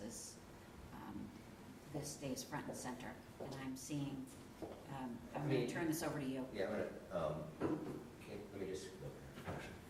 Switch with you. Thank you. Sure. You know, this, I think you did a really amazing job at showing us that this isn't just about purchasing Chromebooks every year, which we know, and that you clearly know, but to be able to talk about it in a way that is, you know, really understandable is helpful. I mean, I completely agree, and great conversation. I mean, I do remember when you went from vice principal to here, there were some very unhappy parents, but at that time. What strikes me is just the amount and how fast this has been put together. You know, and I know for you, or maybe for the superintendent, it might not seem that way, but I know for me, just going through this, and especially the lab, and now what you want to do at the middle school is amazing. I agree with Amy, is that, and with John, we do need to take a long, hard look at how we fund this. Because what I found interesting, you have, for FY 24, 25, and 26, 220K plus inflation. And even thinking about, the new school and what type of technology today and tomorrow we're going to need there. And Thought about it. Every day in there. yeah, I mean, I bet that's just so overwhelming for Suzanne, you and your team is just. Or no. It's overwhelming for Tanya. Right. I love to say that Yeah. this plan, it's perfectly dovetailing with what we're doing in the new elementary, including the transition from Blaney and what's happening there, and Right. moving stuff to the middle school, but also the teachers being trained on future tech at Blaney and being able to use that. Sorry, guys. Being able to use the future tech that's Right. at Blaney in the new elementary already as built-in trainers without even knowing they're trainers, because they'll have those boards and things. So, but we have spent a ton of time on that and thinking ahead, and the costs are rising with technology, but sometimes we keep talking, do we put this in our operating budget? We're even thinking ahead for the new elementary school, and I did put on one of those bullets there, this is assuming that these things are in the budget of the new elementary, that 220. If the inflation keeps rising and I have to cut back because I have numbers I have to stay under, they're going to have to go to the operating budget. So that brings a whole bigger year. That could be a 350 year, not a 220. So it really, every day we're just waiting, just moving forward with lots of plans, but also wondering what it's going to look like. I mean, right. I mean, I think in that it just behooves, us, this group here, to work with the town, especially on the capital improvement side. I mean, these numbers, the thought of having that come out of our operating budget is scary. It is. And it's all fine and good for, you know, some of the capital improvement that are approved or have been proposed. Those are great, and we'll take every dime they give us. But that's not the reality. The reality is we have a fantastic school district, and in order to keep, you know, from a technology point of view, which will only continue to grow, we need everyone, not just the 5 of us and your staff, Pam, but the town side, to really recognize the costs that are associated with what we're trying to do here, and what LaTanya and her team are trying to do, what Suzanne and the new building is trying to do. It's important that everybody understands that it's costly, and everybody needs to roll up their sleeves and help us figure out a way how we're going to continue to fund, you know, these programs. But this is a great presentation. I thoroughly enjoyed it. Thank you so much. Thank you. We still are considering a technology sort of revolving account. Is that, or some sort of additional account? But like, I was just thinking with this presentation, or with what's coming in the iLabs or the lit at the middle school, all these spaces and all this opportunities for kids. I mean, this is like not marketable, but it's something we should be talking about broader to the broader community, right? And you know, Agree. That's I'm a great point. I'm not beyond naming rights for an innovation lab or a library or anything like that. But just to like kickstart like funding for to keep investing, to fund, to create some sort of fund that you know. So it's not a revolving It's not account, but it's it's a stabilization fund. Yeah, like a stabilization fund. Like, I was just, I mean, something. But with money coming from outside sources? Or inside too. I mean, but it's a place to put outside monies into to maybe idea. keep growing or keep. It's a great idea. Like, really, like we should really be thinking about something like that. And it would be really nice to reach out to people in the community that are friends of the school or friends of technology or whatever, to try to kickstart something. I don't know, I don't know who those people are. I mean, you know, some of those people maybe, but. Well, you know, especially since the death of the Swampscott Education Fund. Right. It seems like there's a potential here, particularly if you get the right people involved, to take a hold of that. Because I mean, the reach of this technology, right, is to every single student and teacher in the district, for sure, right? And then it also reaches in the community when it dovetails with the AV stuff. Mm-hmm. And then also it's like, it's not just a techie thing, right? Like, you know, we talk about having we've been talking about the new school, this software you could have in the gym, you know, to use technology in Right. PE classes for all different sorts of really cool lessons, or using technology in all the fields, right? So certainly like performing arts and music and just stuff. So it just hits on a lot of different people to try to fundraise. I don't want to, I mean, I definitely I'm not a big fan of private money in public education, because I think it lets a lot of people off the hook, right? It sets like a, you know, it's not a great precedent, but I think like to kickstart like a new initiative, which like the iLabs or the lit spaces, right? Just to kickstart a new initiative, to like seed money for something that we commit to funding, like a stabilization fund, that we commit a certain amount of money, but already had some money in it that can grow. With investments or whatever, you know, I don't know how things like this work. I'm just throwing it out there, but I think that if something like that could get legs, then at least gives you a year or two ahead of like budget maybe. Right. I don't know.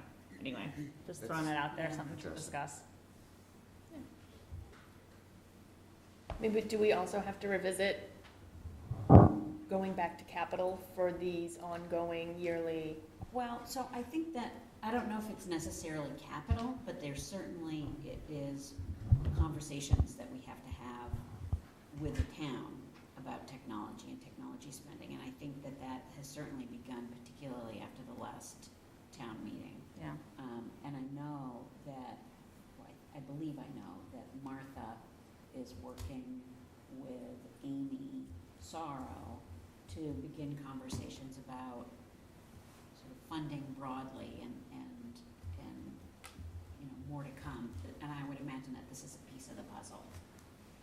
But yeah, I think that we're gonna have our work cut out for us over the next at least 6 months to have conversations with our peers on the select board, capital improvements, finance committee, just to talk about technology spending broadly.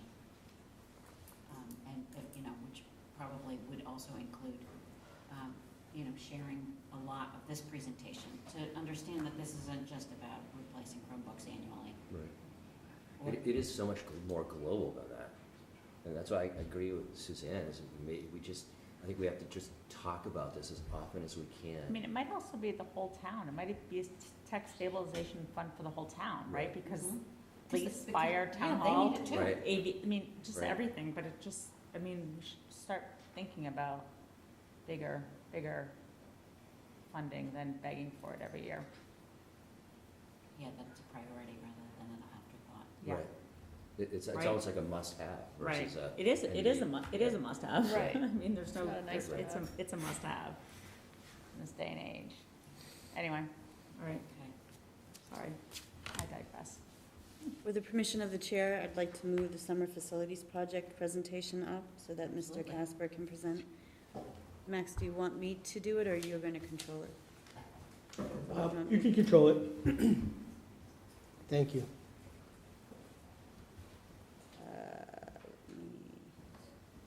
I just saw Ms. Seibert pop up on the screen. She's here. And it made me realize that I don't, apart from seeing us, we don't see anybody else who's with us.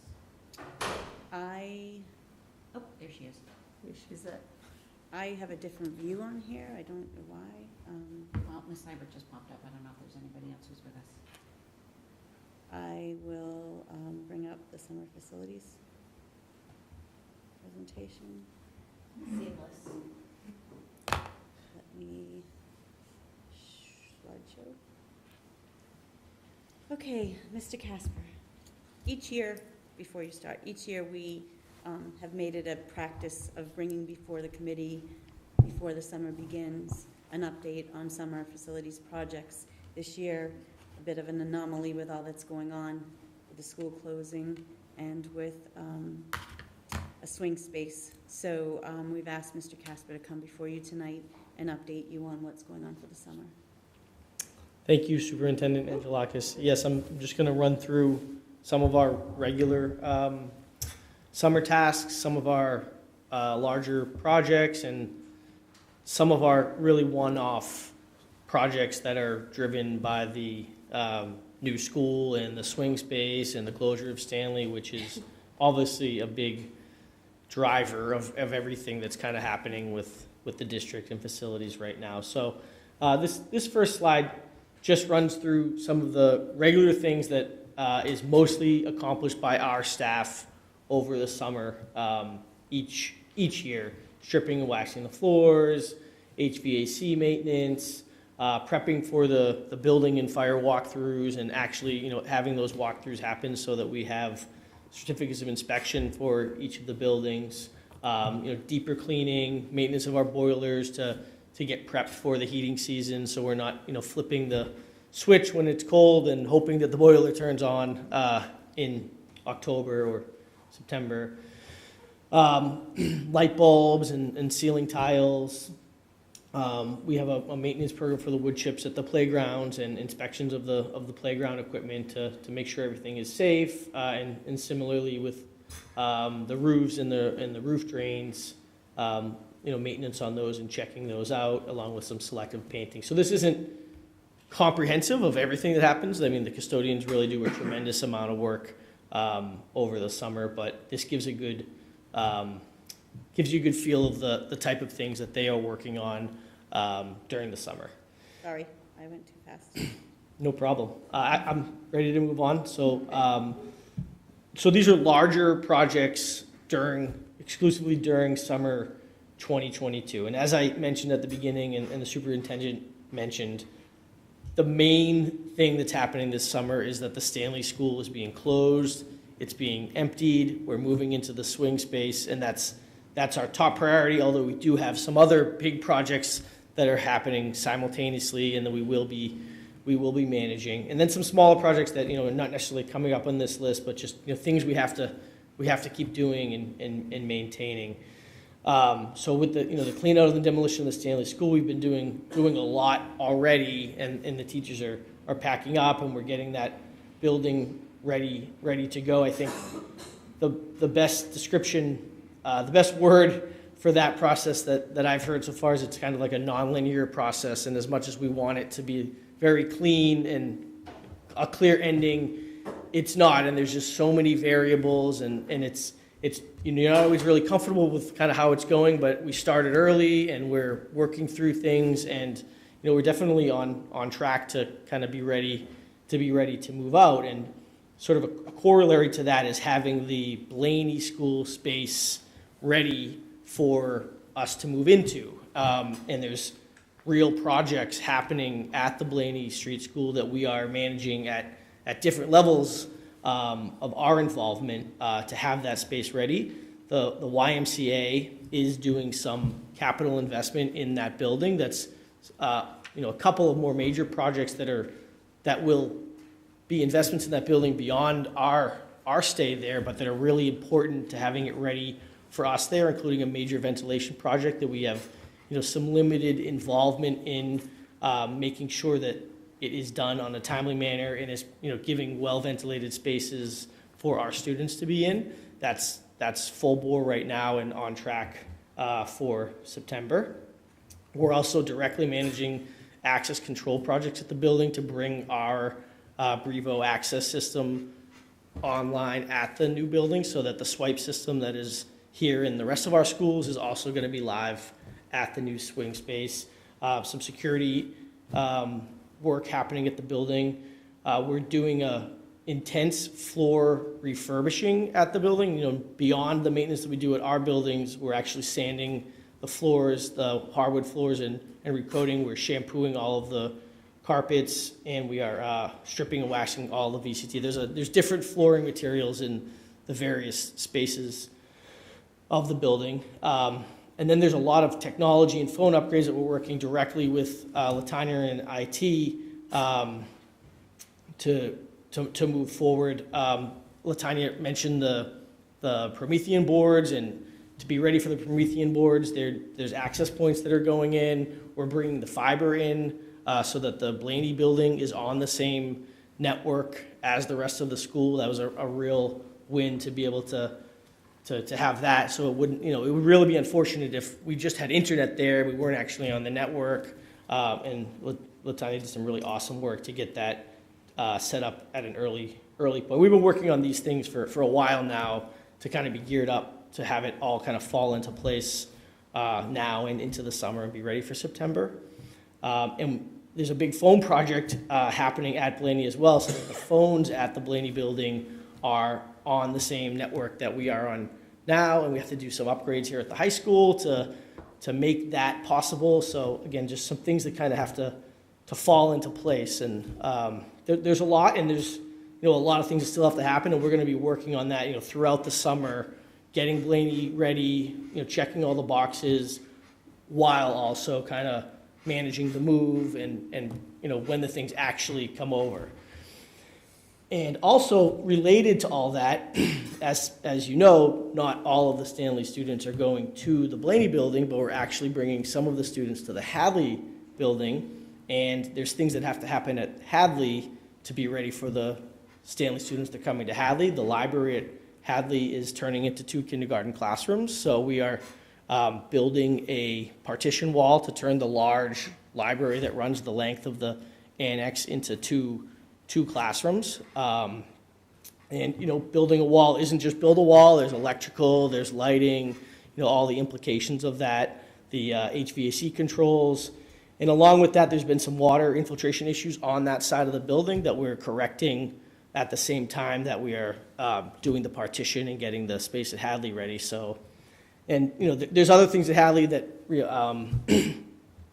go into technology as well, so that everything is ready to go. So again, we'll be working on all of that throughout the summer, you know, with the end of August, actually, to be ready for school to start. And so kind of shifting off of the Stanley, Blaney, Hadley focus, which really is our focus over the summer, I did want to talk a little bit about our other major facilities projects that are happening over the summer.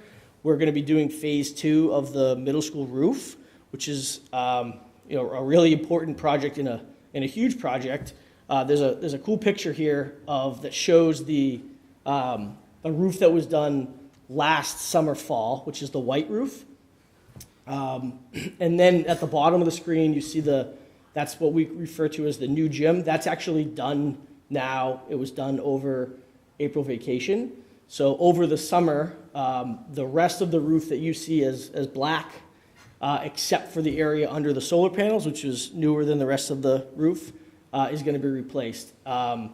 We've made it a priority that this work has to happen over the summer this time. Last time with supply chain issues and just the timing of the contract and the capital funding and everything, we had planned for it to happen last summer, and it leaked into the fall, and it was really challenging to manage from our perspective and mostly from the middle school's perspective to deal with having an active roof project with kids coming back into the school. And you know, Jason was awesome, but it was a challenge. So everything is ready to go. We have all the materials on site. Actually, they were finishing loading the insulation onto the roof today, which was a big item on the first phase that was delayed that caused us to push the project a couple months. So literally all of the materials are on site, and they're going to be starting like the day that school ends, pretty much, getting ready to go. So that's a go. And then the other project I wanted to talk a little bit about is again at the middle school. There's a picture here on the bottom right of the screen which shows you the current state of the old gym at the middle school. So we did an emergency project last year due to a section of this floor being extremely damaged. And on the right, you see brand new maple flooring on half of the old gymnasium. And we did that so that the space would become usable. And because it was unusable for a few months. So we got that installation done and a temporary resurfacing put on it so that we could use it for the remainder of the school year.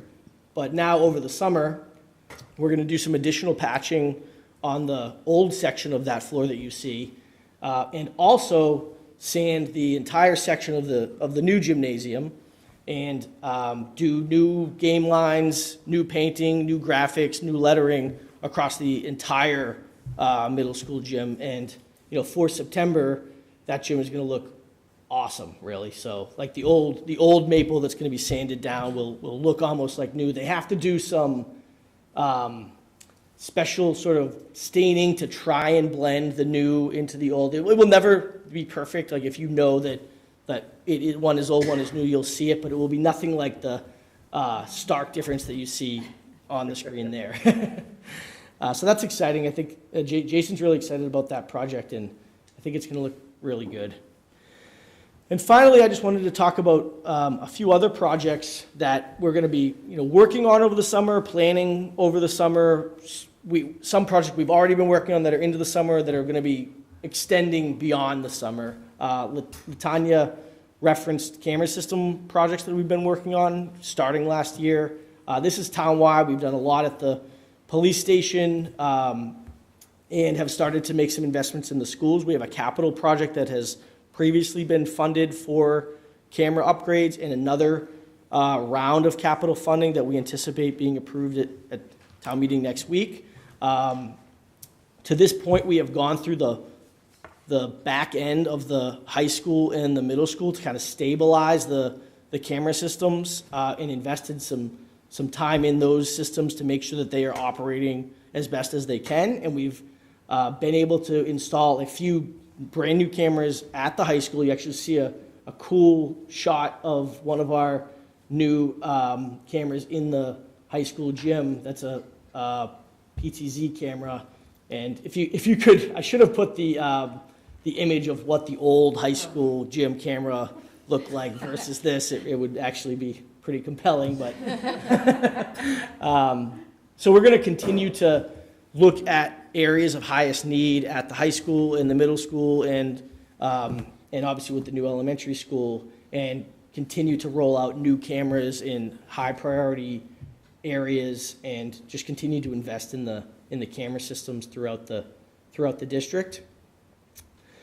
Another project that it will be funded at town meeting is high school exterior improvements. You may have seen the railing that's been damaged out on the ADA ramp coming up to the high school.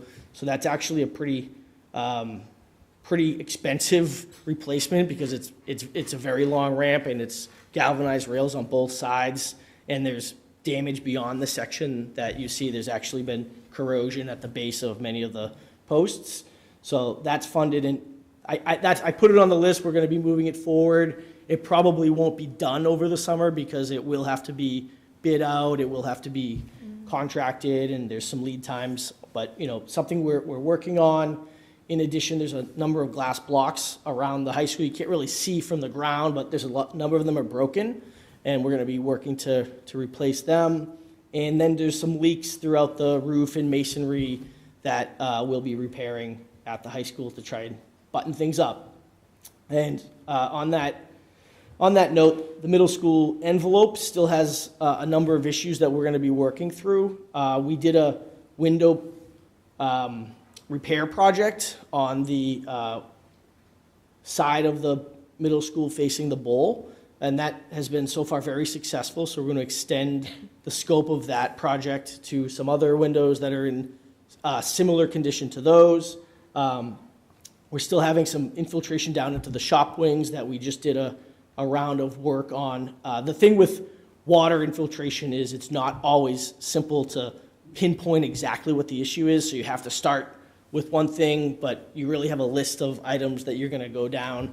So there's still some minor water issues that we'll be working through, some door replacements that are part of that envelope tightening. And then I put a picture here of this. I'm sure you've all seen this at the middle school. There's this terrible brick facade as you drive from the UU church that has had this, I can't remember, it's like effervescence of the brick. It's the white brick. So we have had a contractor come in to give us some ideas about how to repair that, and it's actually extremely challenging to repair that to the same look that it has existing. Those bricks are almost impossible to get. There's a lot of broken bricks, but we have some really cool ideas for doing something different there to make it look a lot better, and maybe something cool there eventually. So that's on the list. Another project that I'm personally really excited about is doing a build out in one of the shop areas at the middle school for a facilities sort of office wing. I hope to move there and with the new facilities admin and some of the facilities staff once we have that built out. So that project is on capital for town meeting next week as well. It's something we're going to manage internally and kind of GC it ourselves, and it'll be really efficient, but should be quite a transformation for kind of a dark space.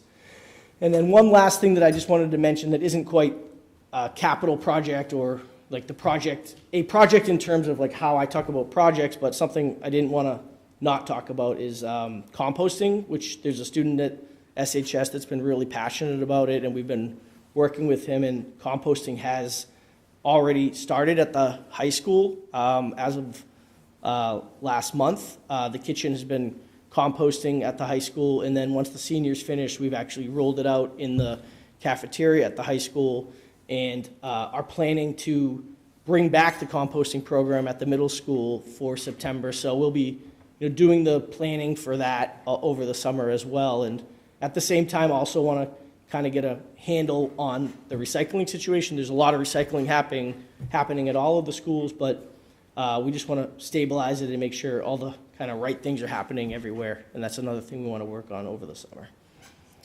Wow. That's a lot. Great, thank you. Busy. One quick question, Max. I Sure. haven't really thought about this, except for when we were at Stanley last week. What are we doing with the playground? The playground at Stanley.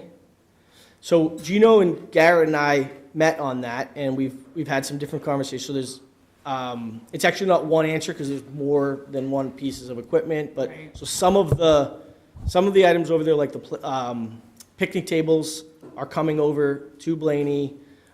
There's I think it's called a Gaga pit. Is that the Yes. is that the right word?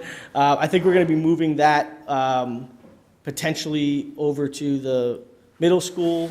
And then the rest of the playground equipment at Blaney, after our evaluation of it, I don't think it's going to be repurposed. Stanley.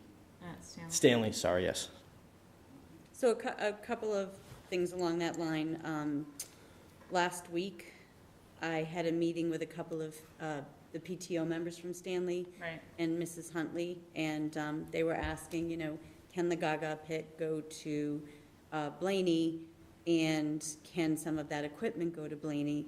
And then we had a meeting where our lease is so very, very tight that I am encouraging Mrs. Huntley to get balls and hula hoops and scooters and things like that. But the Gaga pit needs to be on a hardtop, and the hardtop over at the Blaney space is not that large. I am holding a Stanley parent transition meeting tomorrow evening via Zoom.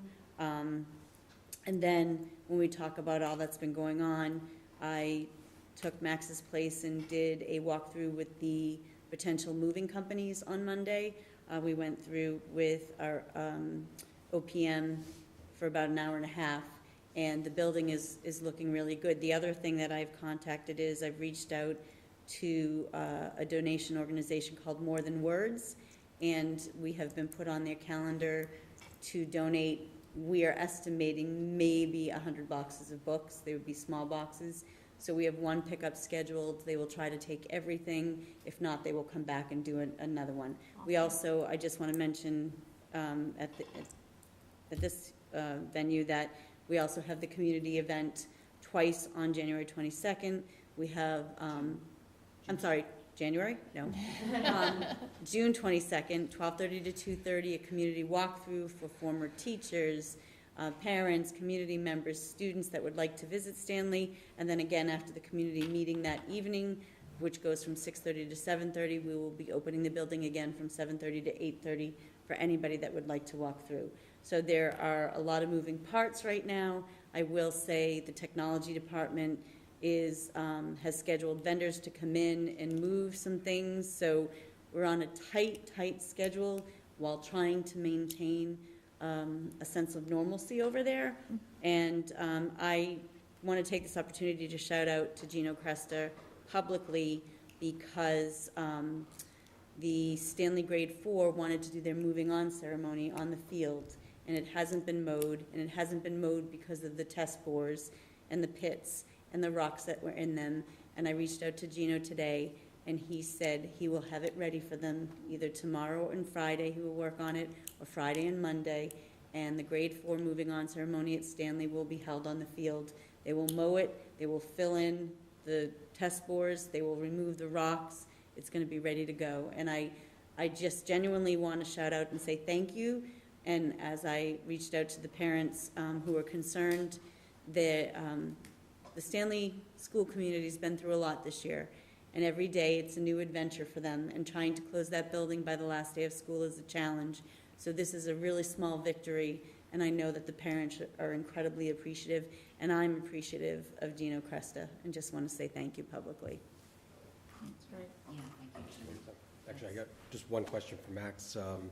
Thank you for that presentation, first of all. And just on the the Blaney improvements,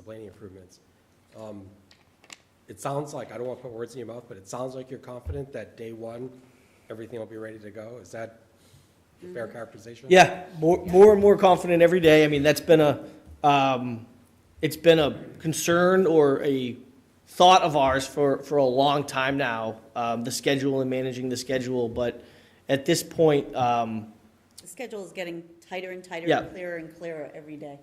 yeah, I'd say we're extremely confident that we will be able to move in at the end of August. There's really nothing that could stop us at this point, so. Oh my God, why would you say that? I know. I mean, from the Really? project Come on perspective, now. is what I mean. Can I just ask, actually, it's a technology question. Can you just give us a little bit of a flavor of how much of what actually had to happen from a technology point of view in order to be ready for students and teachers next year? I'll take that. For Blaney? Yeah. Okay. Again, spending lots of time with Max, and I was in Pam's hair probably last year in June, like, where are we going for a swing space? What are we going to do? You know, tech's like a year out. So we spent a lot of time looking at, we have to bring obviously fiber and internet, and then we have to get the phones ready, make sure that all those are connected and work, and then we have to get the access points, the copy machines. Martha Seibert luckily took that off my plate. She's just like, where do they go? She'll handle that. We have contractors taking stuff out of Stanley. And All the then Chromebook carts, iPad carts are being moved. Yeah. We're moving them. The movers are not moving them. We've contracted with. Yeah, so we have, those carts have to come somewhere else, be fixed, ready, because students are moving to different schools. That all has to happen this summer. And then we got in on time with the Promethean boards for those classrooms, and those should be here by the end of August. That might be the thing that comes in late, and that's why we're really hyper-focused on that. But we will have internet access devices, the staff will be able to work there, and the phones. I mean, for us, the first thing we thought was, will we have swipes at the entrances, because we don't want everyone to have keys, and will we be able to call 911? Do we have walkies? And is it safe for the students? And then the tech came in, so what do they need? So will the technology work? So a lot of work went into it. I'm not sure if I answered your question. No, you did. I was just curious, just from a high level, just the challenge that you guys have. The challenge too is that Max and I are working constantly, like with vendors that do both things, and saying, hey, did you hear back from Micronet? Did you hear back from Met Telephone? Can you do a site walkthrough? We've been in Blaney like 1,000 times. And that's also tough too, because there was teaching and learning happening there from the YMCA program. And then, you know, walking around with Pam and saying, here's what we're thinking, looking at each room, and they're not really technology ready over there for what we need. They just had basic like home internet hooked up and some phones, but we're gonna make it work, and so it's a lot. Great, thank you. Yeah, one of the things that I really liked about the technology that really worked out well is we were trying to figure out how to get an intercom system in the building, and we were able to get phones that are going to also work as an intercom system. So we were able to kind of check two of the boxes with one installation. Wow, that's great. Thank you for sharing. It's just a lot every day. It is, and that's on top of trying to consider, that's not even talking about the new school and the design and everything that's going in there. It's all of these moving pieces that every day there's a challenge, and thankfully I have a great team that we have more meetings together than I have with my family, I think. But thank you. And those Promethean boards, I'm assuming, are going to be repurposed when that's. They're going in, the new school. So when they're at Blaney. Sorry, they're going into year 4 of the middle school replacement cycle. So they'll be 1-year-old now on it was supposed to be year 2. So as soon as Blaney closes, those are going to be floating boards at the middle school or in rooms that didn't get them before, because we're doing science and math first, then English, and that way. That's how our rollout's going. So everything will be repurposed that's at Blaney, yes, even the phones.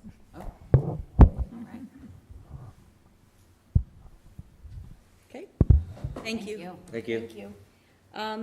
With the permission of the chair, a couple of things I would like to, since we have recently scheduled a meeting on June 16th, I would like to move and table the community service project updates because I really would like to spend some time on that and the annual report to the June 16th meeting and really just focus on the books and furniture declaring surplus.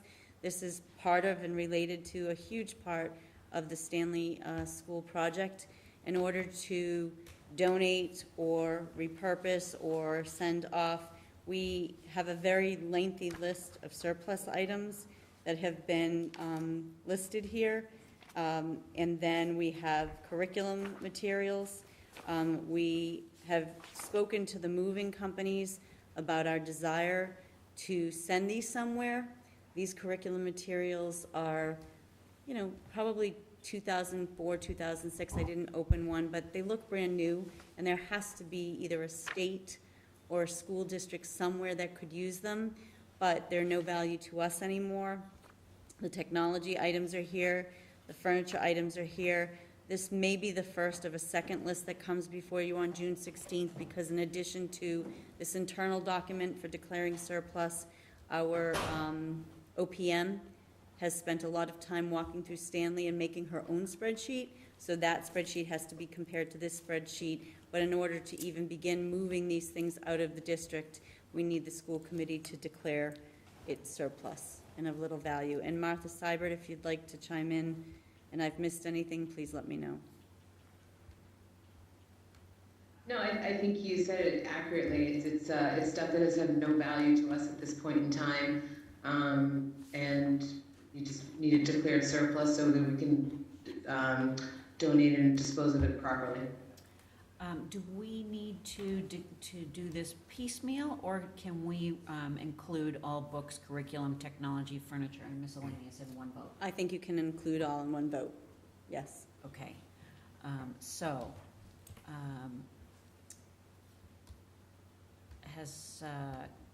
I will entertain a motion. So moved. Second? Any discussion, any questions?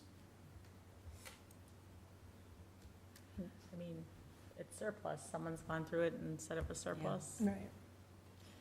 Okay, so it looks like 4,000 plus books from the Follett Destiny database.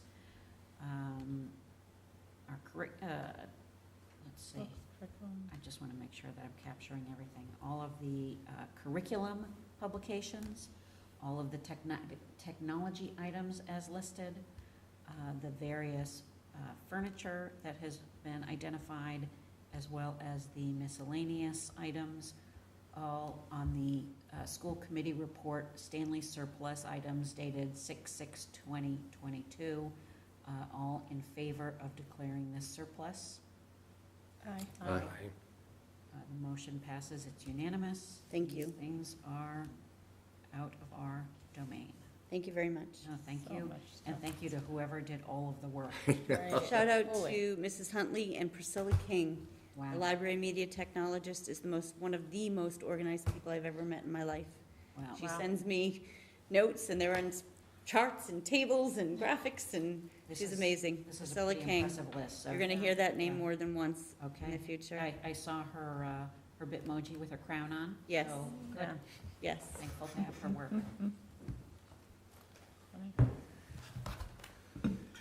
Thanks, Max. Okay, thank you. Okay, so we have, so Superintendent, does that cover everything? It does. On yours? Yes, it does. Thank you. Okay.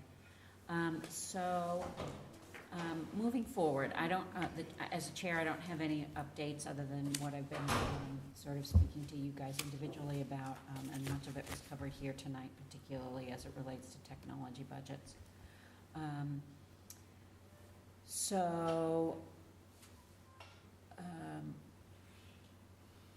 The superintendent will now facilitate I'm sorry, I'm just reading. this No, for the first time in a I while. know. This Mrs. is- Karen saw this on her listserv and thought it was a good idea. I'm not opposed to doing it the traditional way. Okay. I think there needs to be a discussion. I don't think I didn't get a chance to explore it myself, and I Okay. feel a little uncomfortable. Okay, so really, this is just a bigger question for all of us as a committee to talk about the chair, vice chair, and the various subcommittees that we have.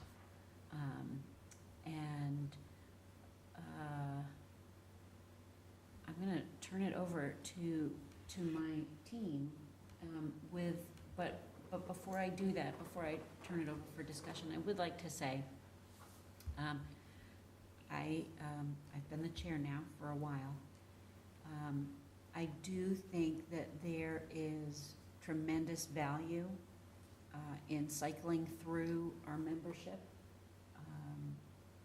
to hold that chair position, because I think that there is a great opportunity to really understand what the school committee does in a more intimate way. Isn't really the right thing, but working with the superintendent the way that I have. I know, for example, Gargi held it last, and it was an eye-opener for her. I think anybody who sits in this chair, there's a fair amount of eye-opening. So I want to encourage anybody who is interested in taking on the chair or vice chair, and know that you will have my support. That I don't, I think I've always taken the tack that this is, I serve it at your discretion, and I'm happy to turn it over at any time. So with that, who wants to start talking about what? Well, typically, vice chair would sort of be the next in line, but I know you're. have the bandwidth. I just wanted to put that out there. I actually do want to do it because I haven't done it, but I just don't see that. With everything with the new school, which I totally understand. I just. You a masochist? Like, with everything you have going on? No, right, I'm saying, like. This school building is more than it's 2 full-time jobs But right now. I know, I just feel like I've shirked my responsibility the entire time I've been on this committee. No, that is not even close. My responsibility is like to move into that position. I will say, you have pulled more than your fair share. Right. Absolutely. Yeah. Responsibility on this committee. No, I've enjoyed my vice chair role. Okay, I just wanted you to have first right of refusal. Yeah, based on how busy you are. So as the next newest member, any thoughts? You're looking at me like, look at me? I'll say this,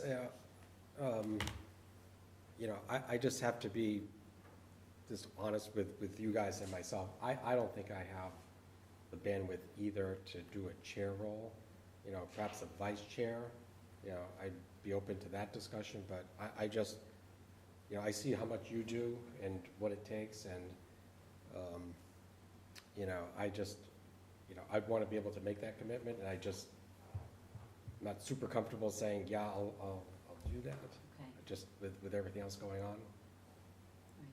Think about it though, because I think even, maybe not now, but I do think that, in your tenure here, it could be a good. I never say never. Yeah, good, okay. Right? I'm the same way, really. I see what you guys do, and I don't know, just from a pure time perspective, just how much time you put in, and the needs, and how this past few years, what you've had to deal with. I know I could definitely do a vice chair role, but I don't know if I could give it the amount of time that not that it requires, that it should have. I've thought of it, and I'd certainly like to give it a shot, but I don't think I have the bandwidth that you've been able to put into it, and I don't want to ever shirk that responsibility. Again, I'm happy to be a vice chair. From a chair point of view, just the sheer volume of what is required. It's a lot. Yeah, I just don't think I have that time. No, I have to say, I think I said this at budget time. Each year, there are different lessons learned. Right. And there are new things that I didn't know the year before. When I first started this, it was, I can't remember, I think it was with Ted and Gargi. It's important to me that and I think it's an important thing to talk about now with the subcommittees, for example. I think that the role of the budget subcommittee is gonna take on a lot more importance over the next coming months. Because I think that there's a lot of exploratory work to do with the finance committee, with the select board, and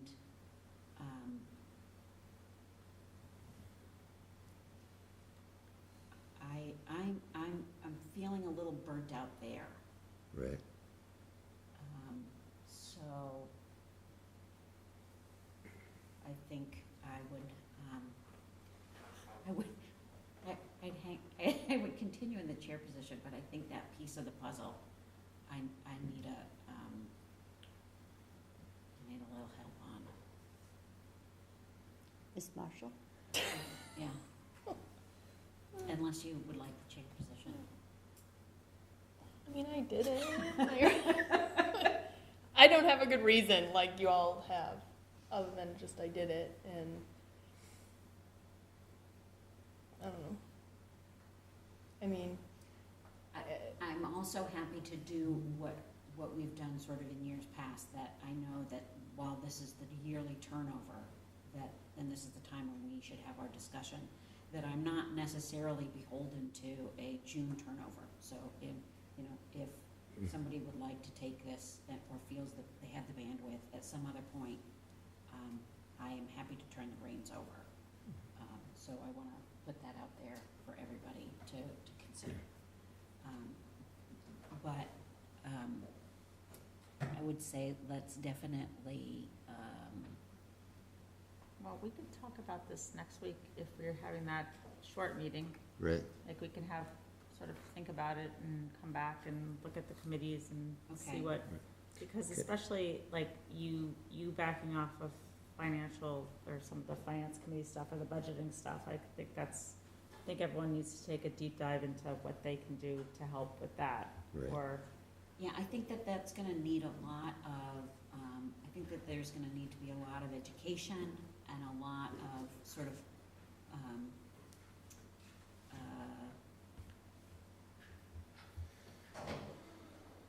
like a more active stance in terms of being the flag holder for finance. I agree. I agree feel too. like we could Maybe move some pieces around, Yeah, like. right. Because I think part of the thing what you're feeling is, if we did structure it that, we kind of divide that whole budgetary, because I agree, I think it's gonna be, let alone the new school coming online, but, you said it yourself, I don't know if it was either here or actually maybe at town meetings, that we are looking at a structural problem. Yeah. And that's gonna take the five of us working with, our friends at the town side. It's real tough for one or two people to own that. And plus, what I was gonna mention is, to Suzanne's point earlier, do we add a technology funding subcommittee to really look into what you were saying? Because I agree, I think that would be a monumental, positive for us. I think that's a great thing for a budget person who's interfacing with That could be too. FinCom, CIC, and Select Right. Board on a routine, Yeah. some sort of routine schedule to discuss that larger picture. Yeah, I would agree, and, potentially also, to see if there is bandwidth to, to grow or to rebirth, the SEA. I don't know if that's something that's connected, but I also think that that is probably something that's a series of conversations that's bigger than just the school committee. Right. It really I mean, is. the SEA isn't the answer to our technology funding. No, I agree. That's. But I think that there's just a lot of conversations that need to happen, and somebody at least to sort of consistently shepherd it, and have ownership of that, in a way that I'm just feeling tired. Yeah. So I'll move that to the 16th, the agenda on the Yeah. 16th. That would be good, I Yeah. think. The only other topic, with your permission as chair, I'd like to bring up is, I sent you all an email and asked you to consider moving our school committee meeting dates to Thursday evenings. Yeah. And part of, the main reason is, in speaking with Mrs. Karen, is that now that town hall is closed on Fridays, that means the agenda has to be posted by Thursday, particularly when there's a Monday holiday for the following week. And that makes it incredibly challenging. They used to close at noon, and when there was a Monday holiday, we were rushing to get it in. Things move so fast and furious that we're updating the agenda till the last minute. And so I just felt like that was one consideration. And then selfishly for my team, years ago, I know they were on Tuesdays, but there was a period where they were on Thursdays. And when we run late, we have one day to get through for the end of the week versus two.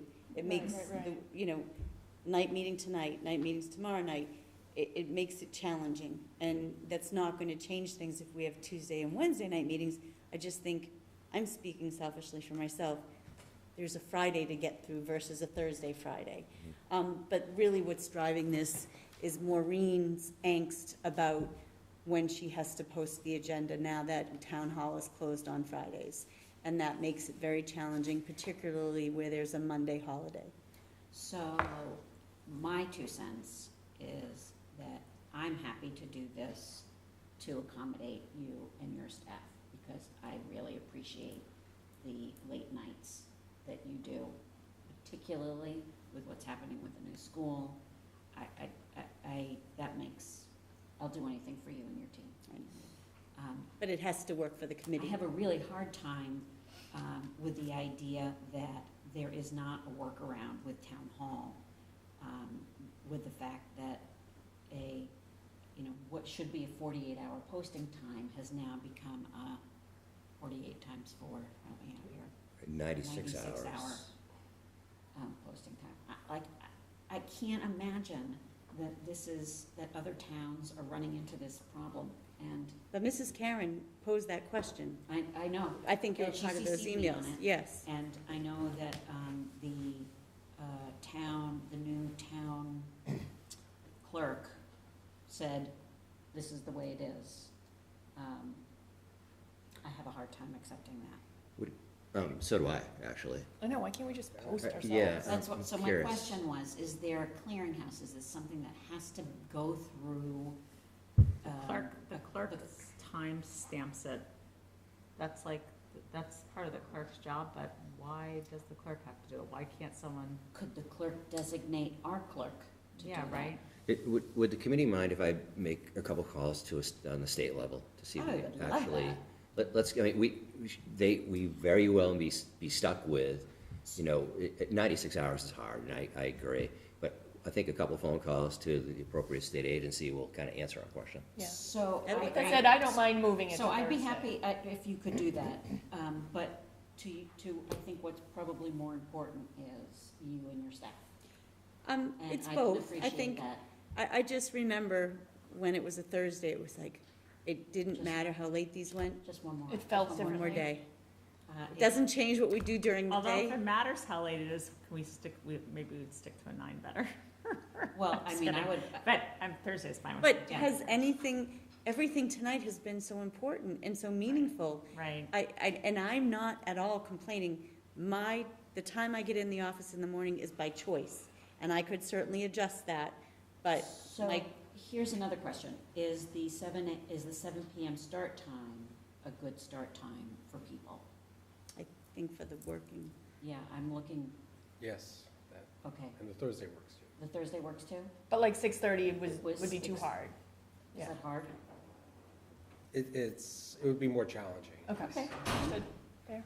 I mean, I could again, I work at home, so it's a little, 6 o'clock would be fine with me. Okay. I do have a question about, my first foray of this, we did Tuesdays. I know that was a nightmare for the staff. I absolutely, it was great for the school committee. My only question would be is, there may be occasion during the winter for me that I would need to come in via Zoom, and as long as everyone's okay with that, I have no problem with Thursday. Again, the same reason. I don't, you know, it's 9:30 and there's nothing I would have want to miss tonight. Right. I think it was eye-opening, some of the things tonight. Right. So I would want to do with really whatever the committee decides. I'm happy to do 6 o'clock Are we too. gonna be able to Zoom going forward? I think so. I think we can continue this. I believe so. I mean, the state hasn't said you can't do this any longer. And I think even if, even if there were all, you know, if this does go away, and there is still somebody here, I believe, Right. that we could still continue to have people dialing in the same way that, you know, Ms. Seibert's with us, and if somebody on the Right. committee needed to Right. dial in, I'm okay with that. So, just going back to the start time again, I don't want to be the. No. the No, outside. God, John. No, you can be. No, you can be. It needs to be You can 7. be from, It has to work for everybody. yeah, from a professional point of You view, know, don't worry I about it. guess my thought is, you know, we could try it at the earlier time, but if it's, you know, if I can't get back, you know, from downtown to here Yeah. by 6, then we may have to revisit. Why change it? So, okay. No, so John, let's leave it. We'll leave it at don't do 7 that to Because I'm- yourself. Because I'm thinking about late nights for you Yeah, guys. yeah, So why don't we switch to Thursdays at 7? yeah. Yeah, John, I work at home, so if I had to travel to Boston every day, there's no way I'd get back Yeah, here. Don't leave it. And it's important, you know, Yeah. for you to not It's always feel been at like 7, you're, Right, it's always been 7 o'clock. Yeah, no, you're getting, Right. so within your packets and in supporting documents, there were 2 drafts. One was for Thursday dates and one was for Wednesday dates. The other upside to this, and I highlighted that in my email, was that I feel like we'd have less conflicts with the select board. that's good.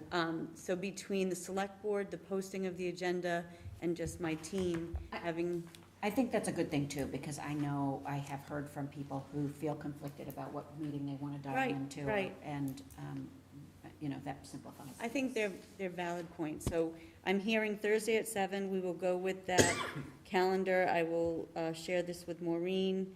There are some challenges, obviously Thanksgiving is a challenge. And so if we bring this back on the 16th, maybe we can wiggle that in the first and. I mean, look, it's a challenge if it's on a Wednesday. Right, Exactly. yeah, right, Yeah. we're always gonna have challenges. No, so she has drafted this, Yeah. I will tell her, I really appreciate the committee's consideration. There's one selfish reason and the 2 very valid reasons, I think, but I do want to think about my team, and all the meetings that we're in all of the time. Thank you. Well, I appreciate the time that your team puts in, especially on evenings, so anything that we can do to simplify that, I'm glad that we can accommodate it. Can I just ask a question regarding the August workshop? Yes. If we could, just as a group, sooner than later, try to wrap our hands around that, because I know my schedule for August is really getting tight. I'd like to propose that we try to get the workshop moving sooner, like June. Anybody? That'd be great. I'm away 2 weeks Okay, In June? Yeah. okay, so. June is like. I know, I leave on Saturday. Okay, so why don't we do this? Someplace- Why don't someplace we nice, I could think. ask Maureen to prioritize getting a workshop set up for us. I could do early July. That would be good, you know, sometime in July Yeah. or early. Yeah, I could definitely do that. My Okay. August is just, Early July. is ugly. Okay. All right, and that brings us to subcommittee.